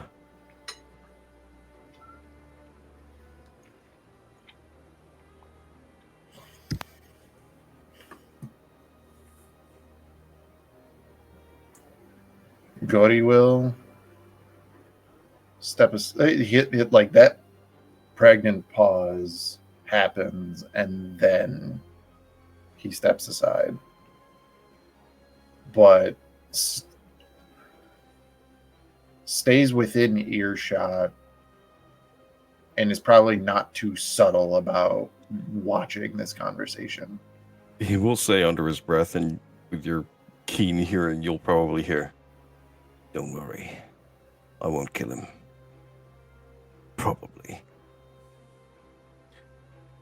And he's going to go up, and he's going to punch his father in the face. Oh, Go ahead and roll me an attack. This is one of those punches that he kind of unlocks like strength that he shouldn't have, and he probably breaks every bone in his fingers.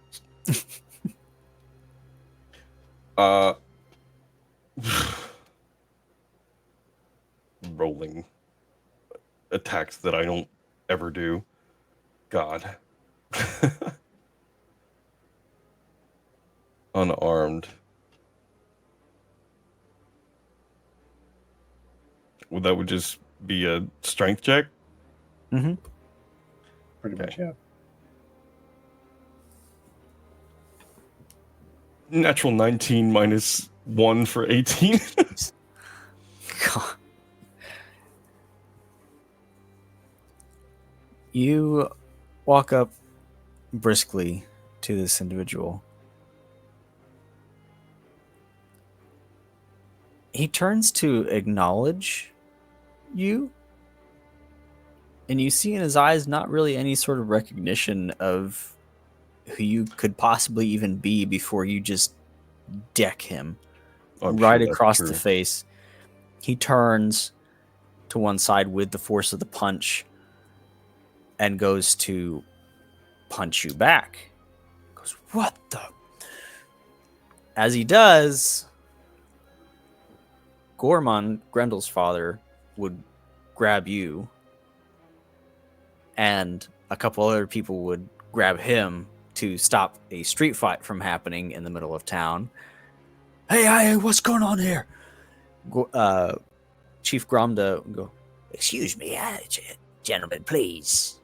If you have differences, there's a way to settle them. I'm just gonna scream over everyone talking and just say, how the fuck can you be here? Who the fuck are you? You don't know me? Of course I don't know you, you piece of shit. I'm the piece of shit. You're the piece of shit, Dad. Emrys? Yeah, that's fucking right. Well,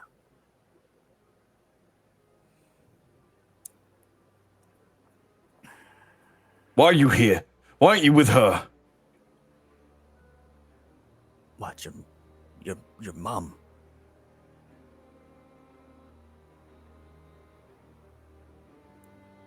Yes, my mother. This is where I live. We separated years ago.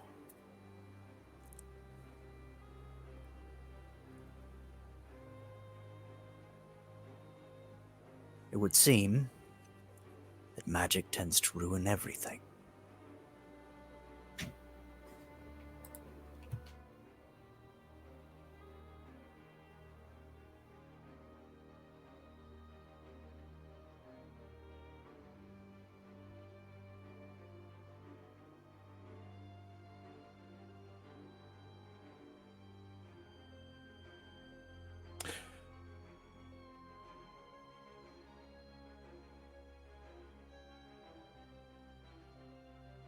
I can't terribly disagree. He kind of takes a second. That was unexpected.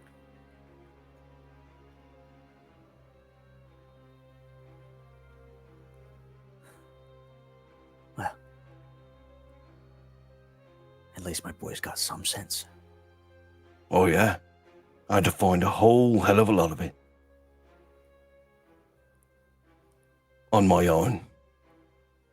At the age of 8.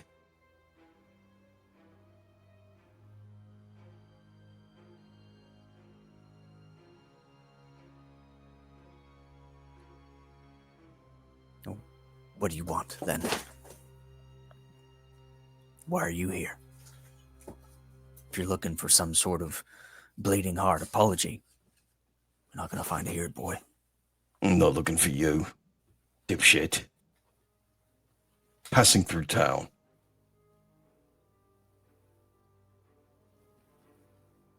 Let go of me.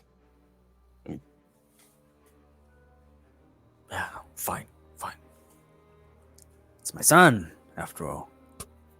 Not your son. You lost every right you had to call me son when you threw me out like the trash.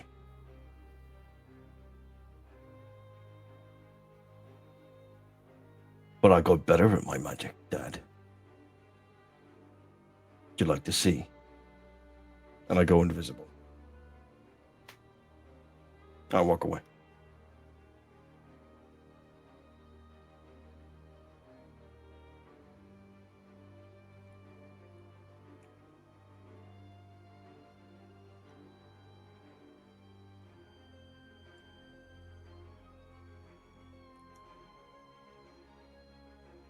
Everything I did was to protect her. I don't expect you to understand wherever you are. Coward disappearing with magic.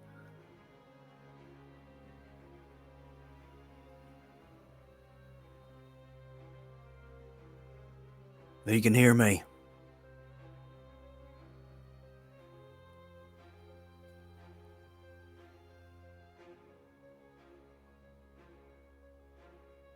Stay that way. Stay invisible.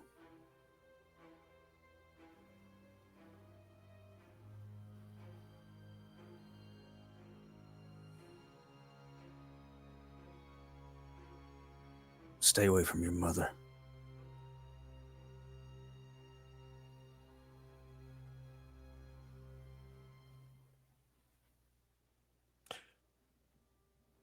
I become uninvisible. Right behind him.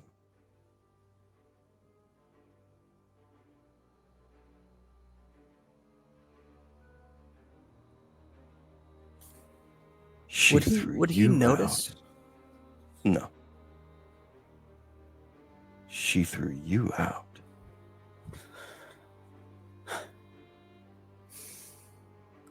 God, you're still the same monster.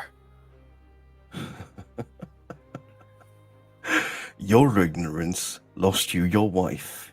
Your fear lost you everything.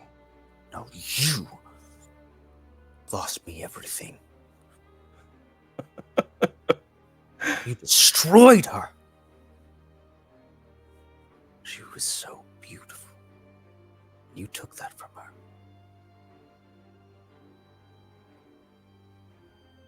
And you took everything else. I don't.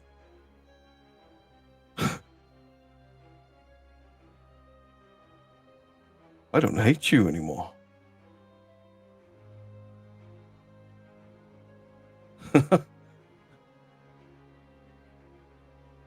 I pity you.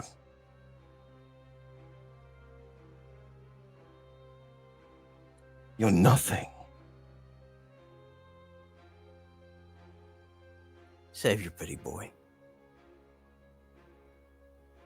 For somebody who gives a shit.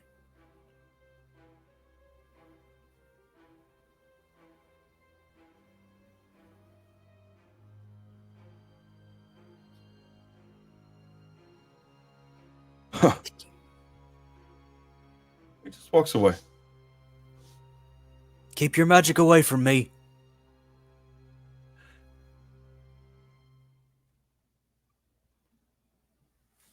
Magic twat. And he walks the opposite direction.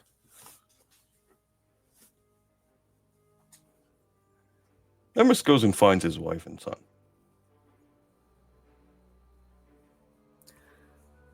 And he's just going to wait at the gates. You find them just outside of town. Let's see. Where in my notes is that? There it is. You find them in front of a wide oak tree. It stands at the crossroads leading towards Isilra and a few other places. This oak tree is hollow on the inside, and it's where people typically leave small little offerings and remembrances, that sort of thing. Make a perception check for me as you get closer to it.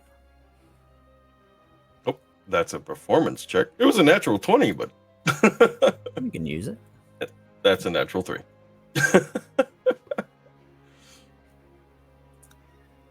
Dude, You the you notice- natural 20 would have been a 25. but with 3 for your which one do you want to It's use?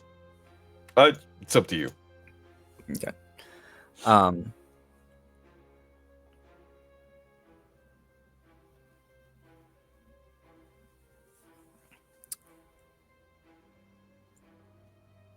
you find them kind of just observing this small shrine, and Nina talking to him about what it could possibly mean, and just kind of informing Finn about what they're looking at.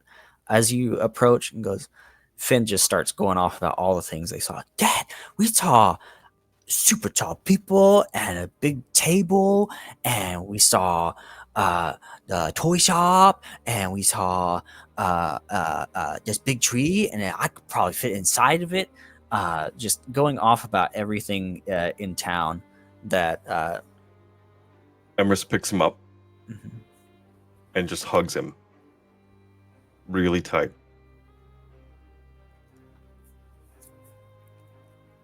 And he takes his arm, gets Nina, and pulls her in for a hug as well. Mhm. And he just stays there for as long as they'll let him. Finn, in a rare moment, stops talking for once and cuddles and nuzzles in to this affection without skipping a beat, without any sort of hesitation. Nina gives your side a squeeze as her head rests on your chest. And you spend this time in this moment. As the turmoil in the middle of the street has died down, a messenger comes up to Chief Gromda and says, "Sir, there's someone from Grand Soren here to see you. They're wanting to put up some propaganda in town, if you would allow it. They're still at the gate, seeking someone of authority, some sort of pamphlets, wanted posters, that sort of thing. So I'll just let you. Yes, of course. It's not one thing; it's another. Make yourself at home, Gormund. Iris, yes. Meals are through there, and we'll get you set up at a halfway house before we can get your place built. Don't worry, we'll get it done." And he begins to hobble off towards the gate, in the opposite direction that Emrys had gone.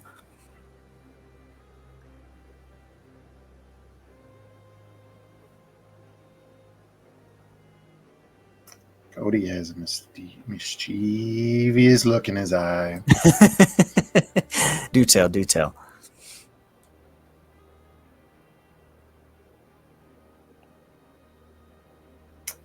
Well, what comes to Cody's mind, I don't know what it would be called in Vardin, but the philosophy that comes from modern day is a little thing called Occam's razor, which dictates that the simplest solution to a problem is most likely the correct option.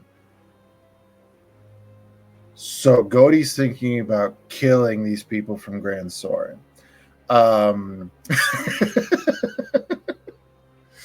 Because you're literally about to put up... What? They're about to put up pictures of our faces. Badly drawn ones, but if they're the ones going from town to town and we beat them here, and this is going to be the person who's doing it, and we kill this person, he's not going to be able to put them up in the next town. I'm not there. They can't even get William's nose right. Wouldn't the simplest solution be leaving? No. I thought our whole idea was, GTFO, get the fuck out. Like, I thought that was our whole thing. Yeah. Say again. Our family is safe. Our families are safe. We keep them here in the little safe area that they're at, and then we get the fuck out. Yeah, that's true. You don't want to risk You the murder, it will cause families. trouble for this town, which will cause trouble for Grendel's parents. Grendel really would not want to hurt Uh, anyone in this town. Like, don't make Grendel do it. Don't make her do it. Emrys, time out.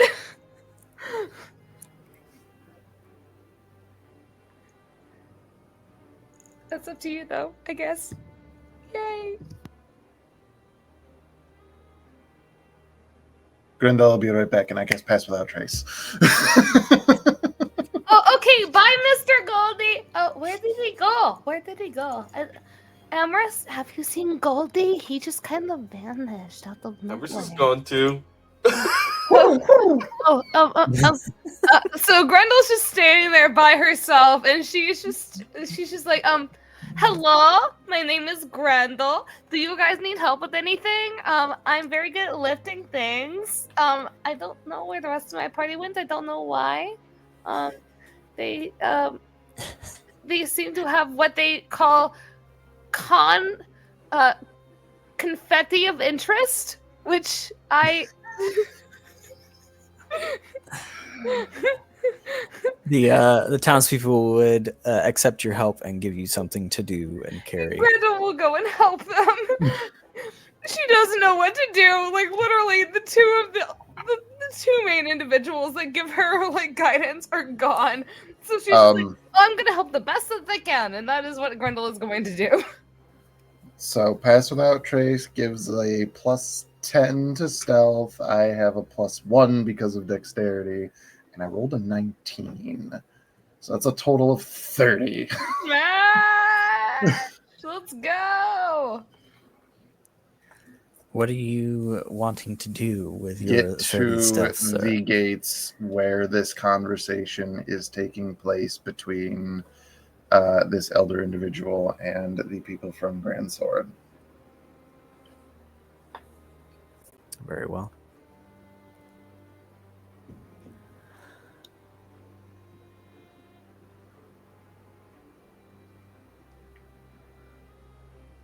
Did you freeze? You good?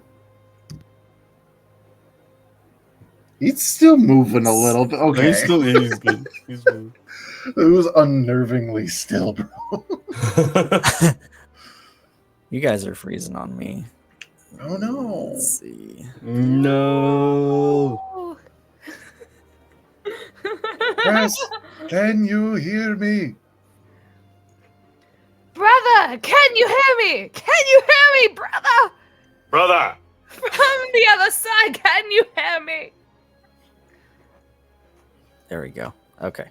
Hi, how you doing? Hi. What's up? There we go. Are we back? Yeah. Okay. You make it to the gates.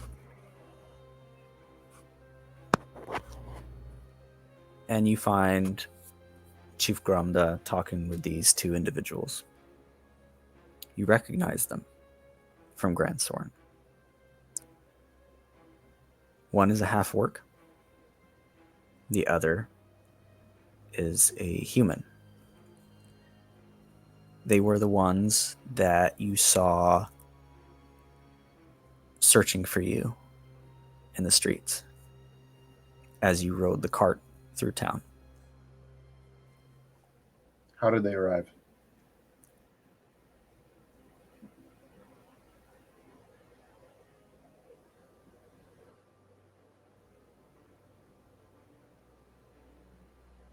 You might actually be frozen this time. Hi. Are we He back? was. There you go. Yep. So my question did they was, arrive? how did they arrive? How did they arrive? Yeah. Horses. Horses. A pair of horses, I'm going to guess. All right. Yeah.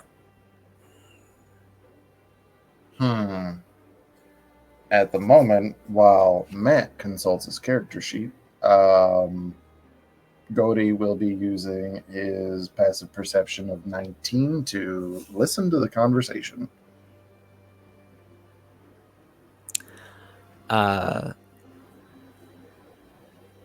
Yes, excuse me. You wanted to put some sort of, I'm to understand, some propaganda up on these walls. Yes, we are trying to locate some very dangerous criminal individuals. And last they were seen heading south. So we are trying to get ahead of them.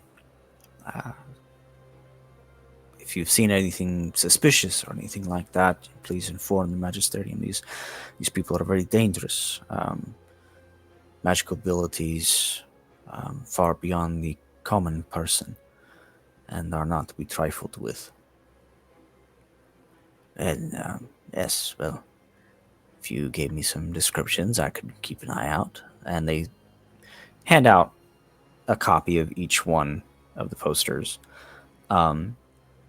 With your 19 perception, go to be able to peer around some things around a wall and see in Grumda's hands pamphlets, but these ones are better.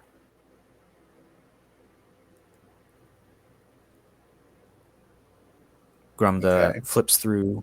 Grendel's looks like Grendel's. William's nose is right. Your tattoos are in the right place and not drawn like stick figures. They are rendered.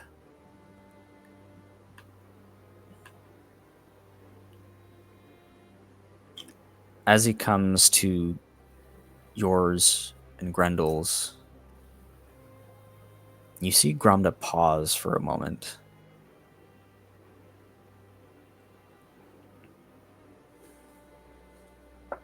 If they're coming up to the group, Grendel immediately is just like, as like They're she not. actually is, she just smiles and waves. We are at the gate. We are away from the group. Oh, we are away. Okay. Grendel still smiles and waves. As he pauses, smiles and waves, boys. Grumda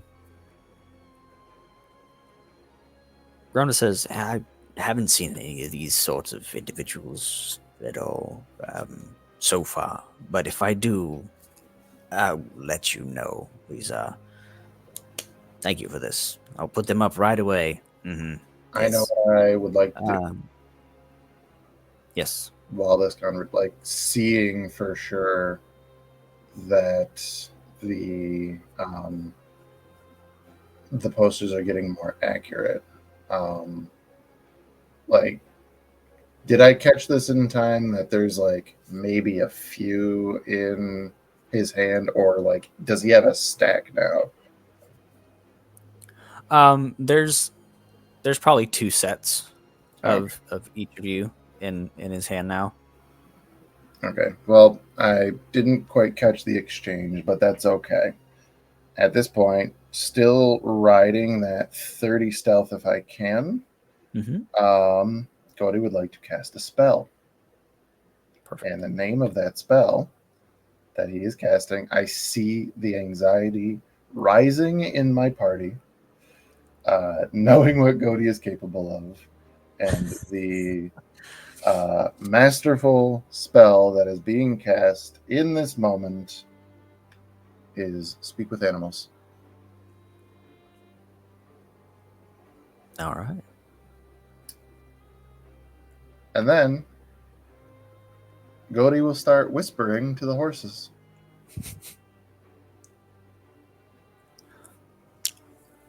So yeah, the other day I was like trotting, and this guy wanted me to go faster, and I was like, "Nope."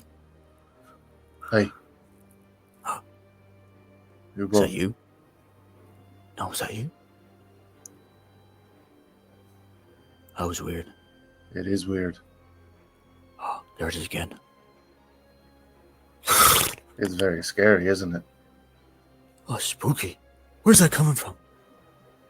I think that you know where it's coming from. And you only have one option. Run as far away as you can and as fast as you can right now. and both of them will take off running. Hey, Stupid. I told you to get the other horses. My goal here, Yeah. if these horses are going to take me seriously, is that they run so fucking far in the wrong direction, we buy ourselves a day or two, we can get out of Dodge. They go two separate directions, and so do their riders trying to catch them. Amazing. And with that, like once they kind of go, Gody, which doesn't happen too often, kind of like looks at the chaos that he just caused and just like, looking at it and goes, and then turns and heads back into town. Oh no, we lost our horsies. Goodbye, horsies. Have a good night. Grendel, it's time to go. Oh, okay. All right. That sounds fine. And Grendel again. She has no idea what's going on. She's just fucking riding along with it. He's going to kind of wait for literally wait in plain sight at this point, drop past without trace, whole 9 yards, for the town master to come this way and like kind of meet eyes with him as he's walking up and give a slow nod. Gramda will reach out for an arm as he's kind of hobbling down. Happily. As he takes the bottom edge of your crook of your elbow, he takes the papers and like tosses them in a communal fire that has been lit now. Won't be needing any of those, will we? I suppose not. I very much so appreciate what you did. But we will not cause you or your community any trouble, and we will be leaving as swiftly as we can. The Horde protects its own. Now, Grand Soren has attempted to infiltrate our community various times with their factions and their libraries.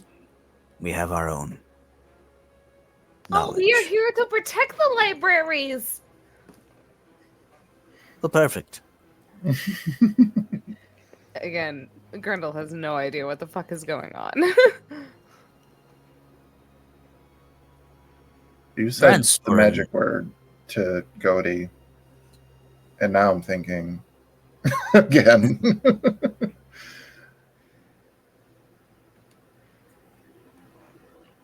Because you said that there's a library here that is separate from the magisterium. Mm-hmm. Where is your library? And may I perchance peruse your collection? It's about this time Emerus comes back and goes, "Hello?" Oh, hello, Emerus. It's so good to see you. Trying to again. leave this town. No, you're Hello. absolutely. I will be quick. Yes, We'll be I'm at the gate. Closed by Skip over now, towards but Emrys. I'm sure we could go peruse what you wish to find. Anything that the magisterium doesn't have. Well, that's most of it. Come on. That's what I was hoping you would say. And Gody would follow this individual, helping him through the streets happily. But yeah, Gody is going to take a quick look around and see if there's anything that sparks his interest that might be here that wouldn't be on the magisterium list. What in particular are you looking for? If I can, if there's anything that does potentially seem like it's going to be along the lines of course, Amber Paragons. At this point, also Astaroth, anything that might also be... I doubt I will find anything about the Midnight Court or Vorak Ball.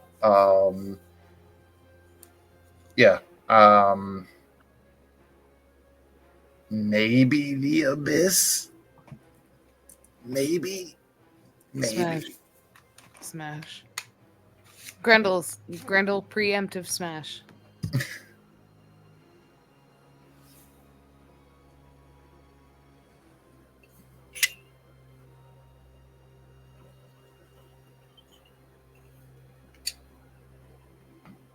And basically, if he does find anything on these topics, kind of do a cursory glance at them, see if it seems like this is even depicting events from a different point of view that Gody has already read about. He would ask to take those ones. Basically, anything that looks like it's going to tell him something he doesn't already know. Perfect. Which I know, Gody reads everything. So I hope that this is even one book makes this a fruitful endeavor. And also anything written by one Horatio Gravelston.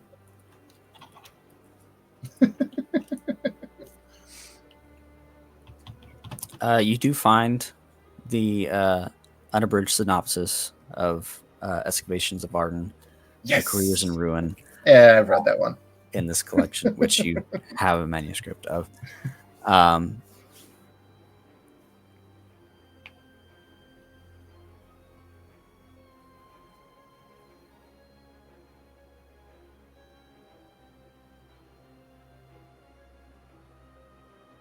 Please hold. Your inquiry is important to us. It is.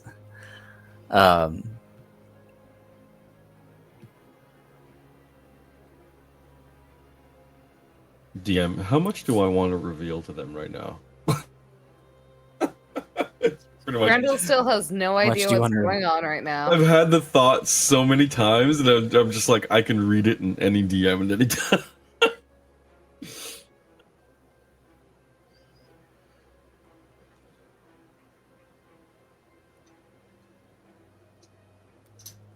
There is a Moons of Ruin cosmological treatise. The contents are dry but detailed examination of the triple moon alignment that you are currently experiencing. Yeah, I think that's Perusing important. through, you find an obscure celestial body named Venru, which is the Maw of Flame. Scholars dismissed it as a myth, but charts reveal its irregular orbit returning every few centuries.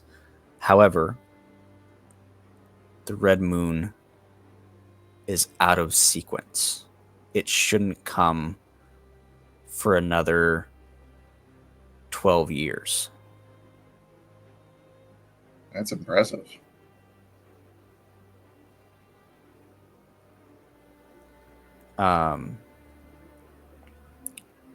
You look for you're good.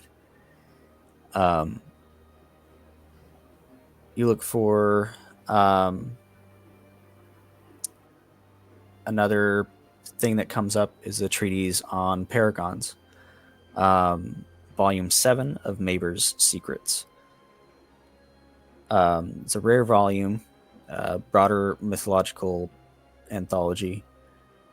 Describes the different paragons, their potential role in things, a little bit more information on the houses of Drake.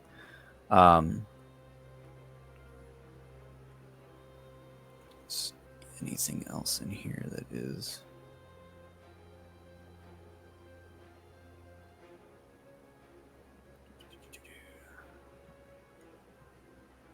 another tome would be on the Abyss. What information are you looking for as far as that's concerned? How to get in, known levels, basically whatever that I can do. That's cross-reference Vorak Ball if I can, but Gody made a promise, and we're getting Helene out of the Abyss. So whatever I can find out about the Abyss.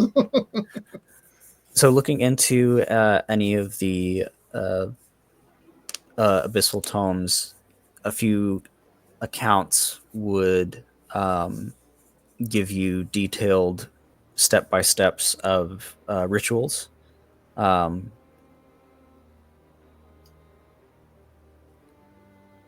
That are meant to commune with some of the deities and demon lords in the Abyss.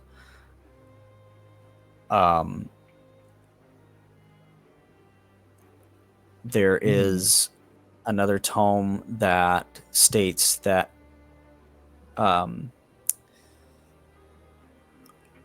like one of the thesis would be that in particular places in Vardin there are ley lines that cross that are thin enough that on particular days and nights of the year at different times, that's where things can cross over given the right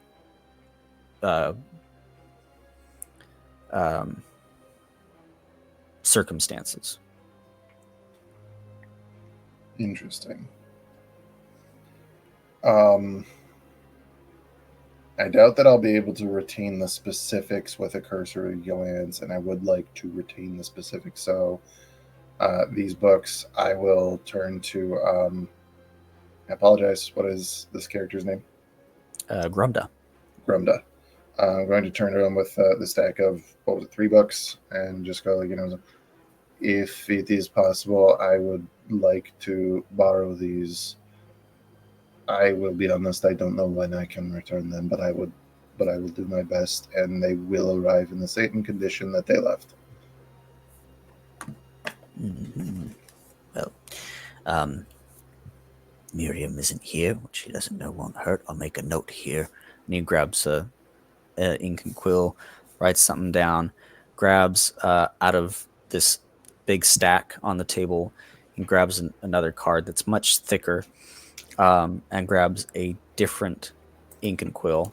As he writes on this one, the ink that follows is blue for a moment before it fades to black. As he writes on it, and what's your name, my boy? Godi Mamirson. Mm-hmm. There we are. And books here. And he opens the cover, slides the card into the sleeve, and you now have a library card for the city of Hollowhern. Having fun isn't hard when you've got a library card. Honestly, this is the most wholesome shit I've ever witnessed in this goddamn campaign. Oh, man. That's amazing. That makes me happy. Hell yes. Should put that on my character sheet. Anyway. Nobody gets a library card. No, you have to put that on your character sheet. Like, library card. But, yeah, so with those, knowing that we are in a rush, he would thank Grubda for, profusely, escort him back out, and as far as the path that Godi is going, if Grubda is also going on that path, Godi would escort him. But if he's like, hey, I'm over here, Godi will bid him a good night and a farewell, as respectfully as he could. As you part ways with Grumda, you find Grendel enjoying a pint with a few other individuals. And as you collect her, you find Emrys, where he said he would be, towards the outer gates on the crossroads. Oh, hello, Mr. Goldie. I had a few drinks with these nice, very individuals. I don't know their names because I can't remember them. And Grendel just finishes her pint, and then she goes on and follows along with Godi. Is this this is new for Grendel, is it not? What, her having pints with random strangers, or? I mean, potentially.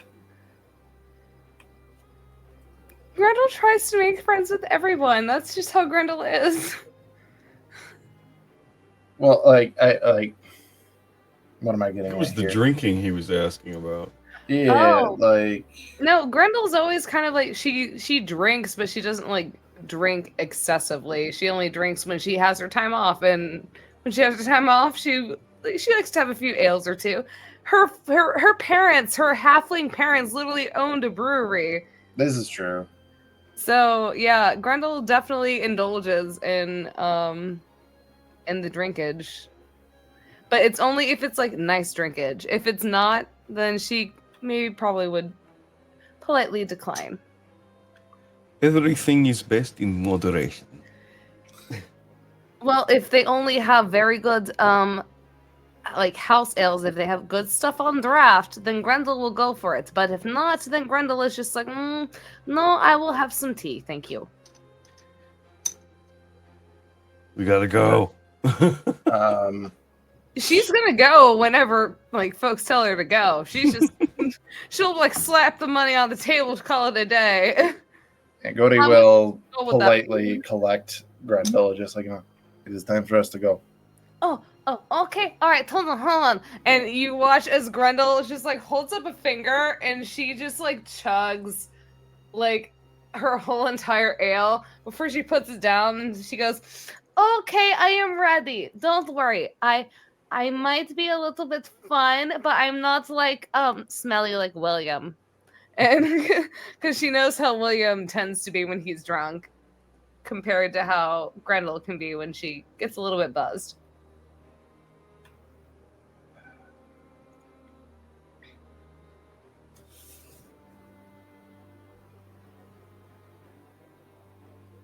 Just okay with that. Yeah, that'll be fine. What was happening? Matt was trying to find a quote from the Heavenlaw about drinking too much, which is prevalent in those texts. That Gody may have brought up in this moment. Grendel would have only probably had like 1 pint of beer at this point, like a full pint. So if the DM wants to roll anything for that, that's him. But Grendel probably would have only been having like 1 pint at this point.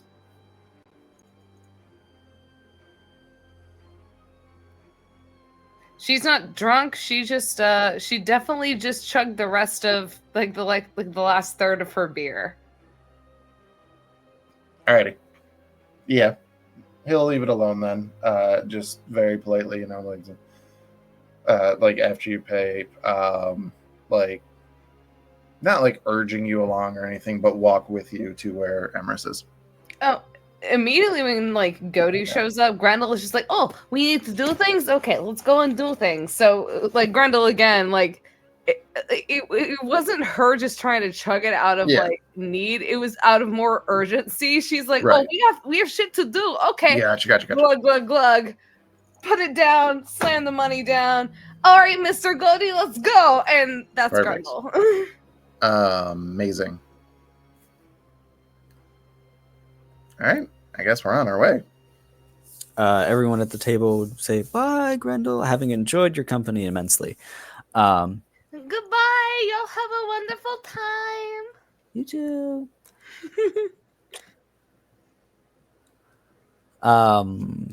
So continue. They all have flower crowns, by the way. They all have flower crowns. They haven't enjoyed it all. On the road again. I just can't wait to get on the road again.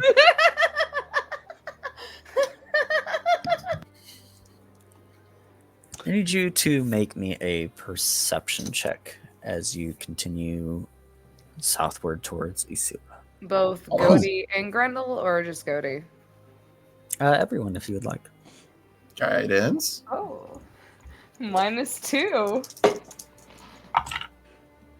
Natural 20 for a 25. 19, 18, 17. 17 for Grendel. That's a 9 for a 19. Emrys, Yes. the interaction with your father still plays somewhat in your mind, but you've moved on from that and have set your eyes forward on the road. Taking everything into consideration, you're being careful, moving cautiously, quickly. You can't shake the feeling that someone is watching.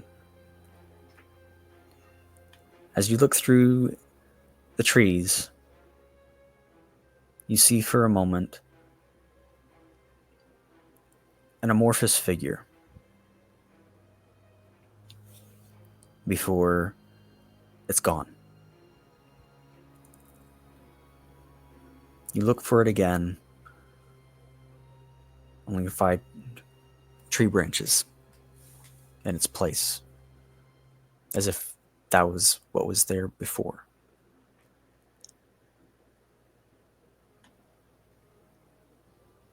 You continue on this road, keeping your wits about you.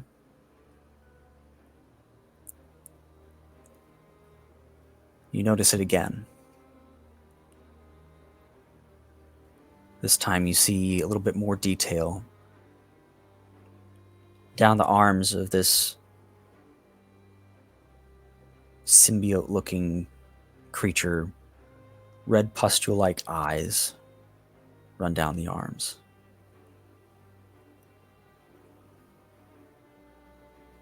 Another one to the right of the tree takes a half step out, and as you take your eyes off the one to the other and then back to the other, it's gone. And when you look for the other one, it as well.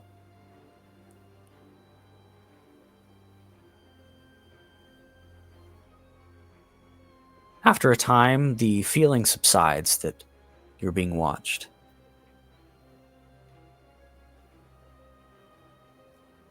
Make another perception check for me. Just Emrys this time? Just Emrys this time.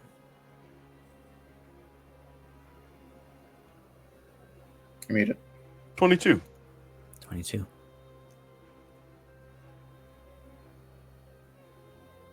You don't notice anymore as you continue further down the road, down towards Isilra. That section of the road now past you. The hills part. I do just softly mention that we were being watched as we passed through that forest.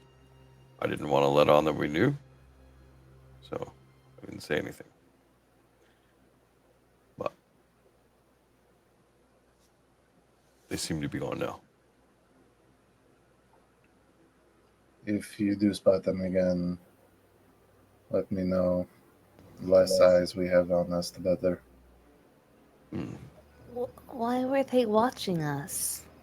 Like, I don't know. They were strange. Well, I will make sure that I keep on the lookout.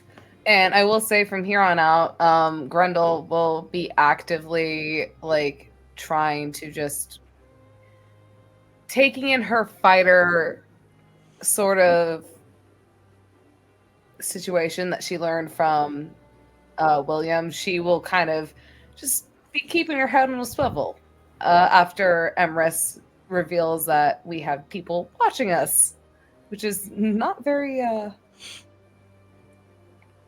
comforting. Finn kicks the dirt one more time as a rock kind of takes off towards the side of the road.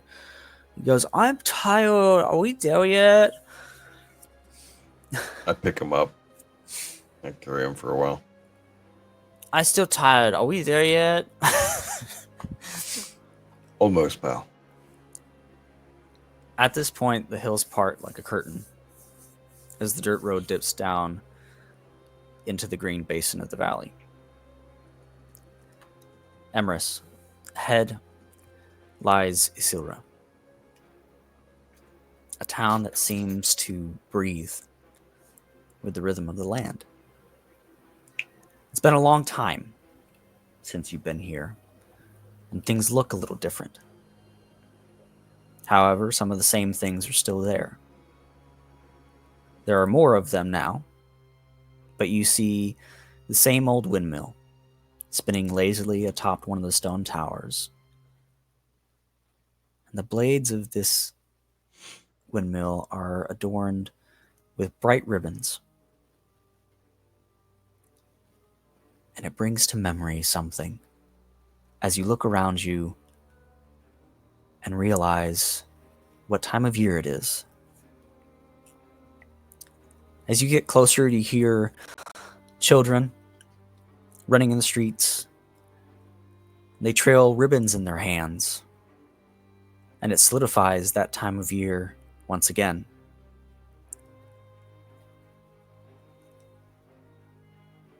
Is the Harvest Festival? It is the Harvest Festival. Something that happens every year in this town. But this town looks a little different from when you left it. When you left, it was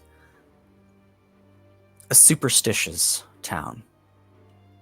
One that was not entirely inviting of the magical. However, as you make your way through the beginning streets, as you enter this town that has grown over the 23 years you've been gone, an old woman gestures, and a bundle of stalks obediently ties itself together. And chickens strut through doorways. Nothing's changed as far as that's concerned. And the bells of the midday market near the town square, where a dozen stalls bustle with cloth-draped goods, glimmering roots, powdered crystal fruit, and jugs of something that smells faintly of cinnamon and smoke.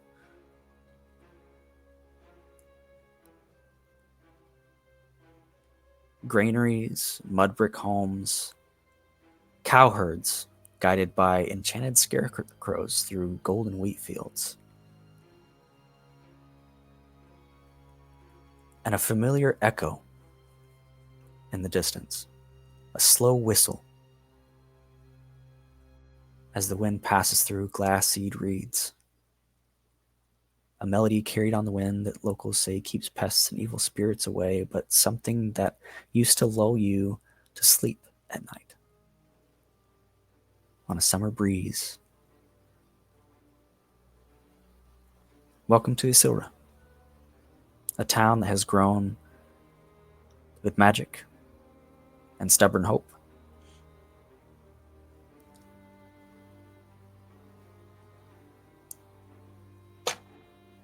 You make it into town, and these small harvest festival celebrations are happening.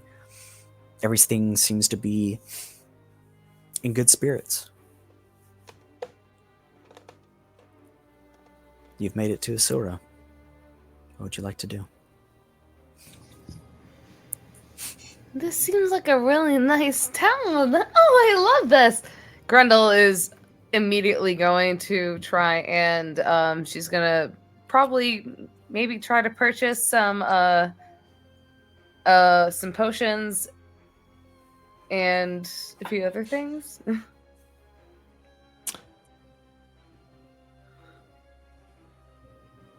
Emrys is gonna walk up the hill.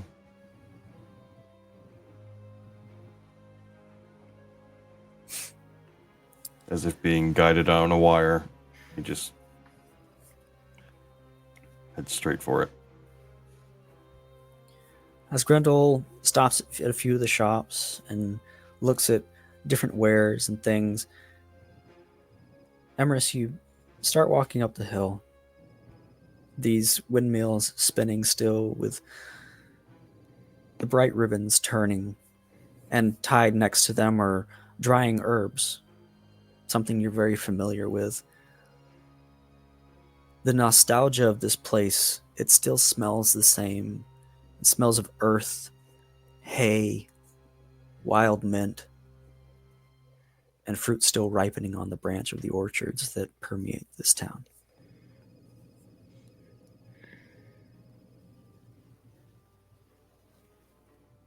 You round a corner, your feet continue to take you as if on their own. Some of the houses are new, others have new fronts, new roofs, but everything still feels the same.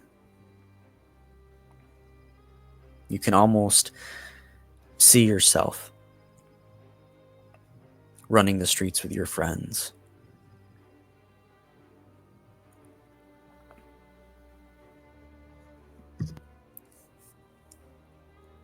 Playing pranks. A harvest festival, a time for having fun. Maybe making a few scares.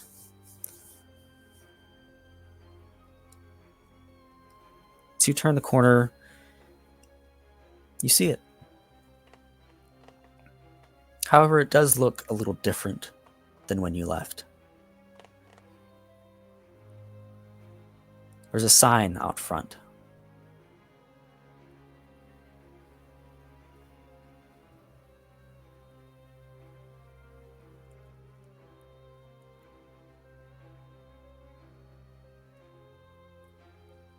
It says,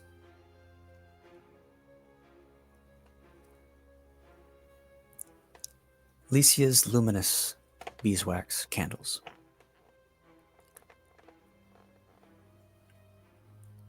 Out front, there are a couple shelves with candles, multiple colors.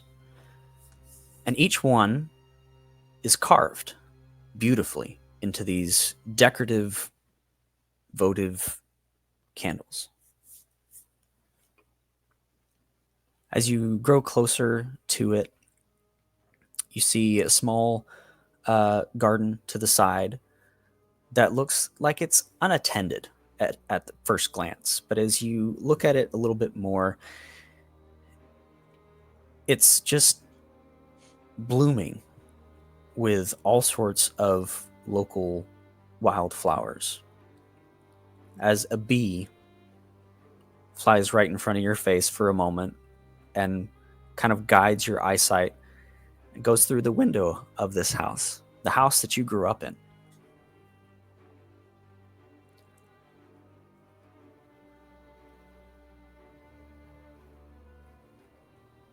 What do you do?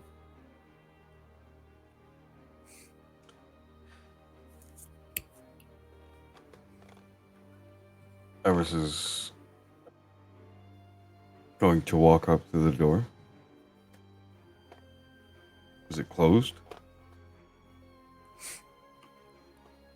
It's open. He will rap on the side of the door and enter. Yeah, I'll be right with you. Mayor Thessa, I'll have that order of 50 done by this afternoon for the festival tomorrow. Perfect. Yes. I'm so excited. I just came to check on. No rush on those. Make sure you're taking care of yourself, of course. So we'll expect you there tomorrow night. Yes. I can actually bring them at the same time if that's all right. Yeah, we won't need them till later.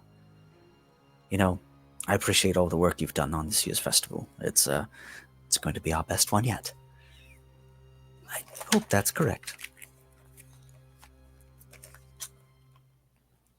A human in their mid-50s, Thessa.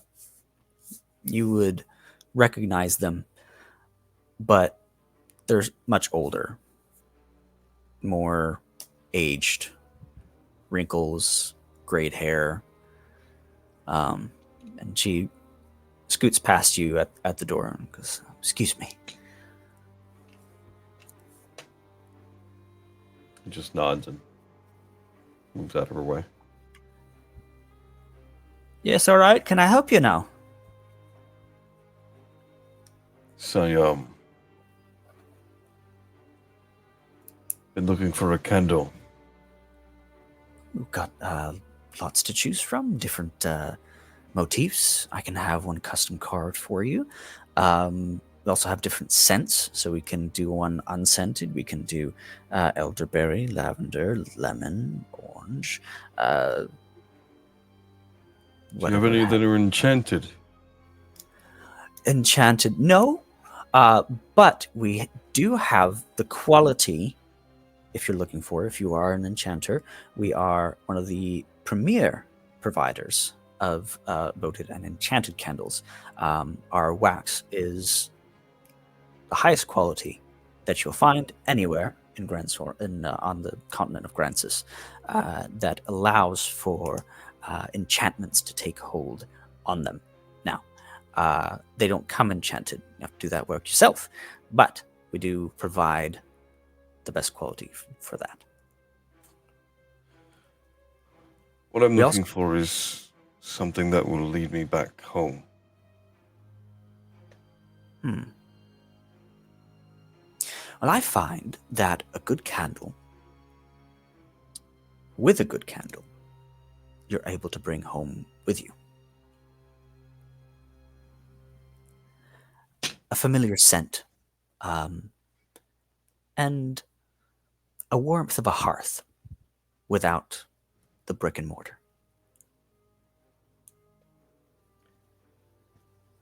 What if I told you I wouldn't have to take that candle very far? Then I'd count yourself a lucky man.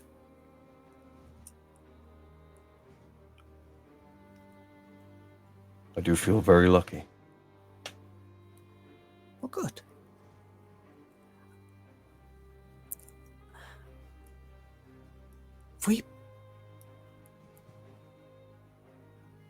We met somewhere.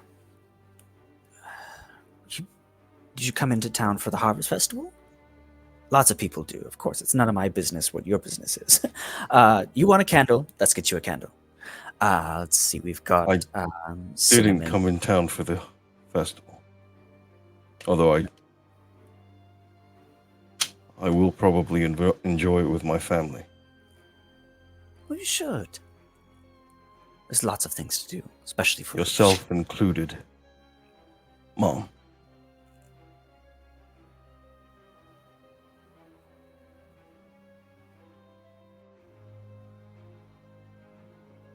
It's good to see you again.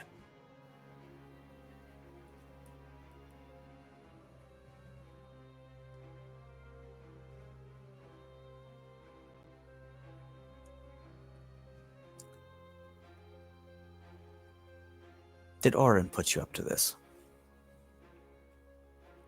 Because it's not. I don't know who Orin is.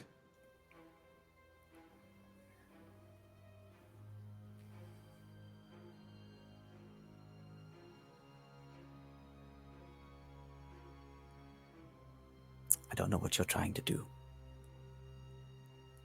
Does she have the scar?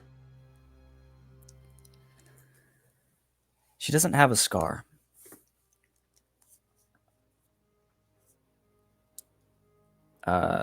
Roll an investigation for me, or an intelligence check, either one. Either of them is very good. 8. She doesn't seem to have the scar. Which is They odd. must have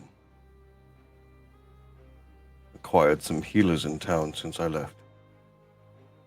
The scar is nowhere to be seen. Who are you, really?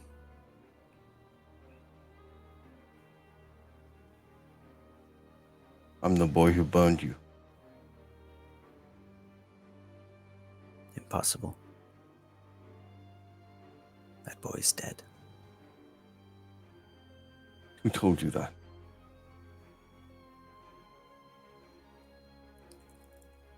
My late husband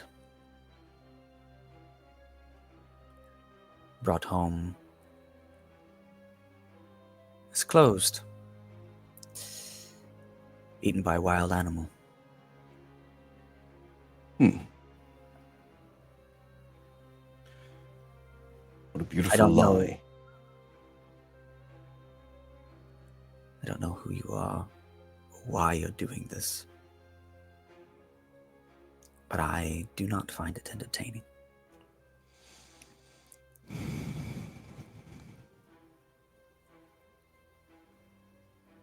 And he summons flame in his hand.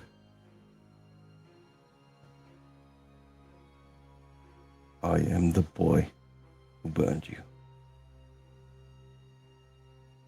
And I'm sorry.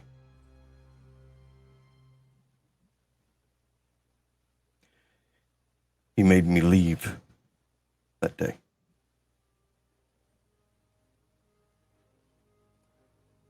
He threw me out like the trash. And then he told you a beautiful lie. He couldn't stand that I took your beauty from him.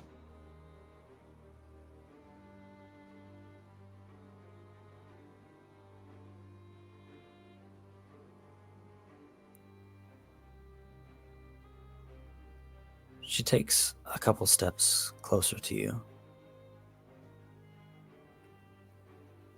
puts her hand next to the fire, keeping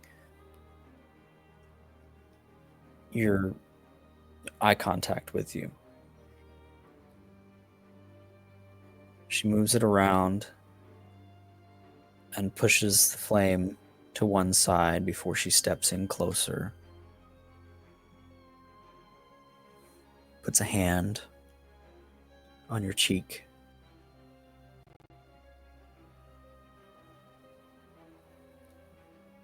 There's only one boy with eyes like that. Well, The illusion drops as the pendant on her neck stops glowing. The one side of her face burned up into her hair that has not grown back or over it. And the scar that runs down her neck and all the way down her hands on that one side. Her eye, milky white. Part of her cheek missing as you see the teeth underneath. And the good eye that she has welled with tears as she says, "Welcome home, my Empress." And that's where we're going to end our session tonight.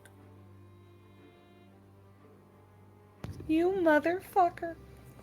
Oh, God. Oh my God.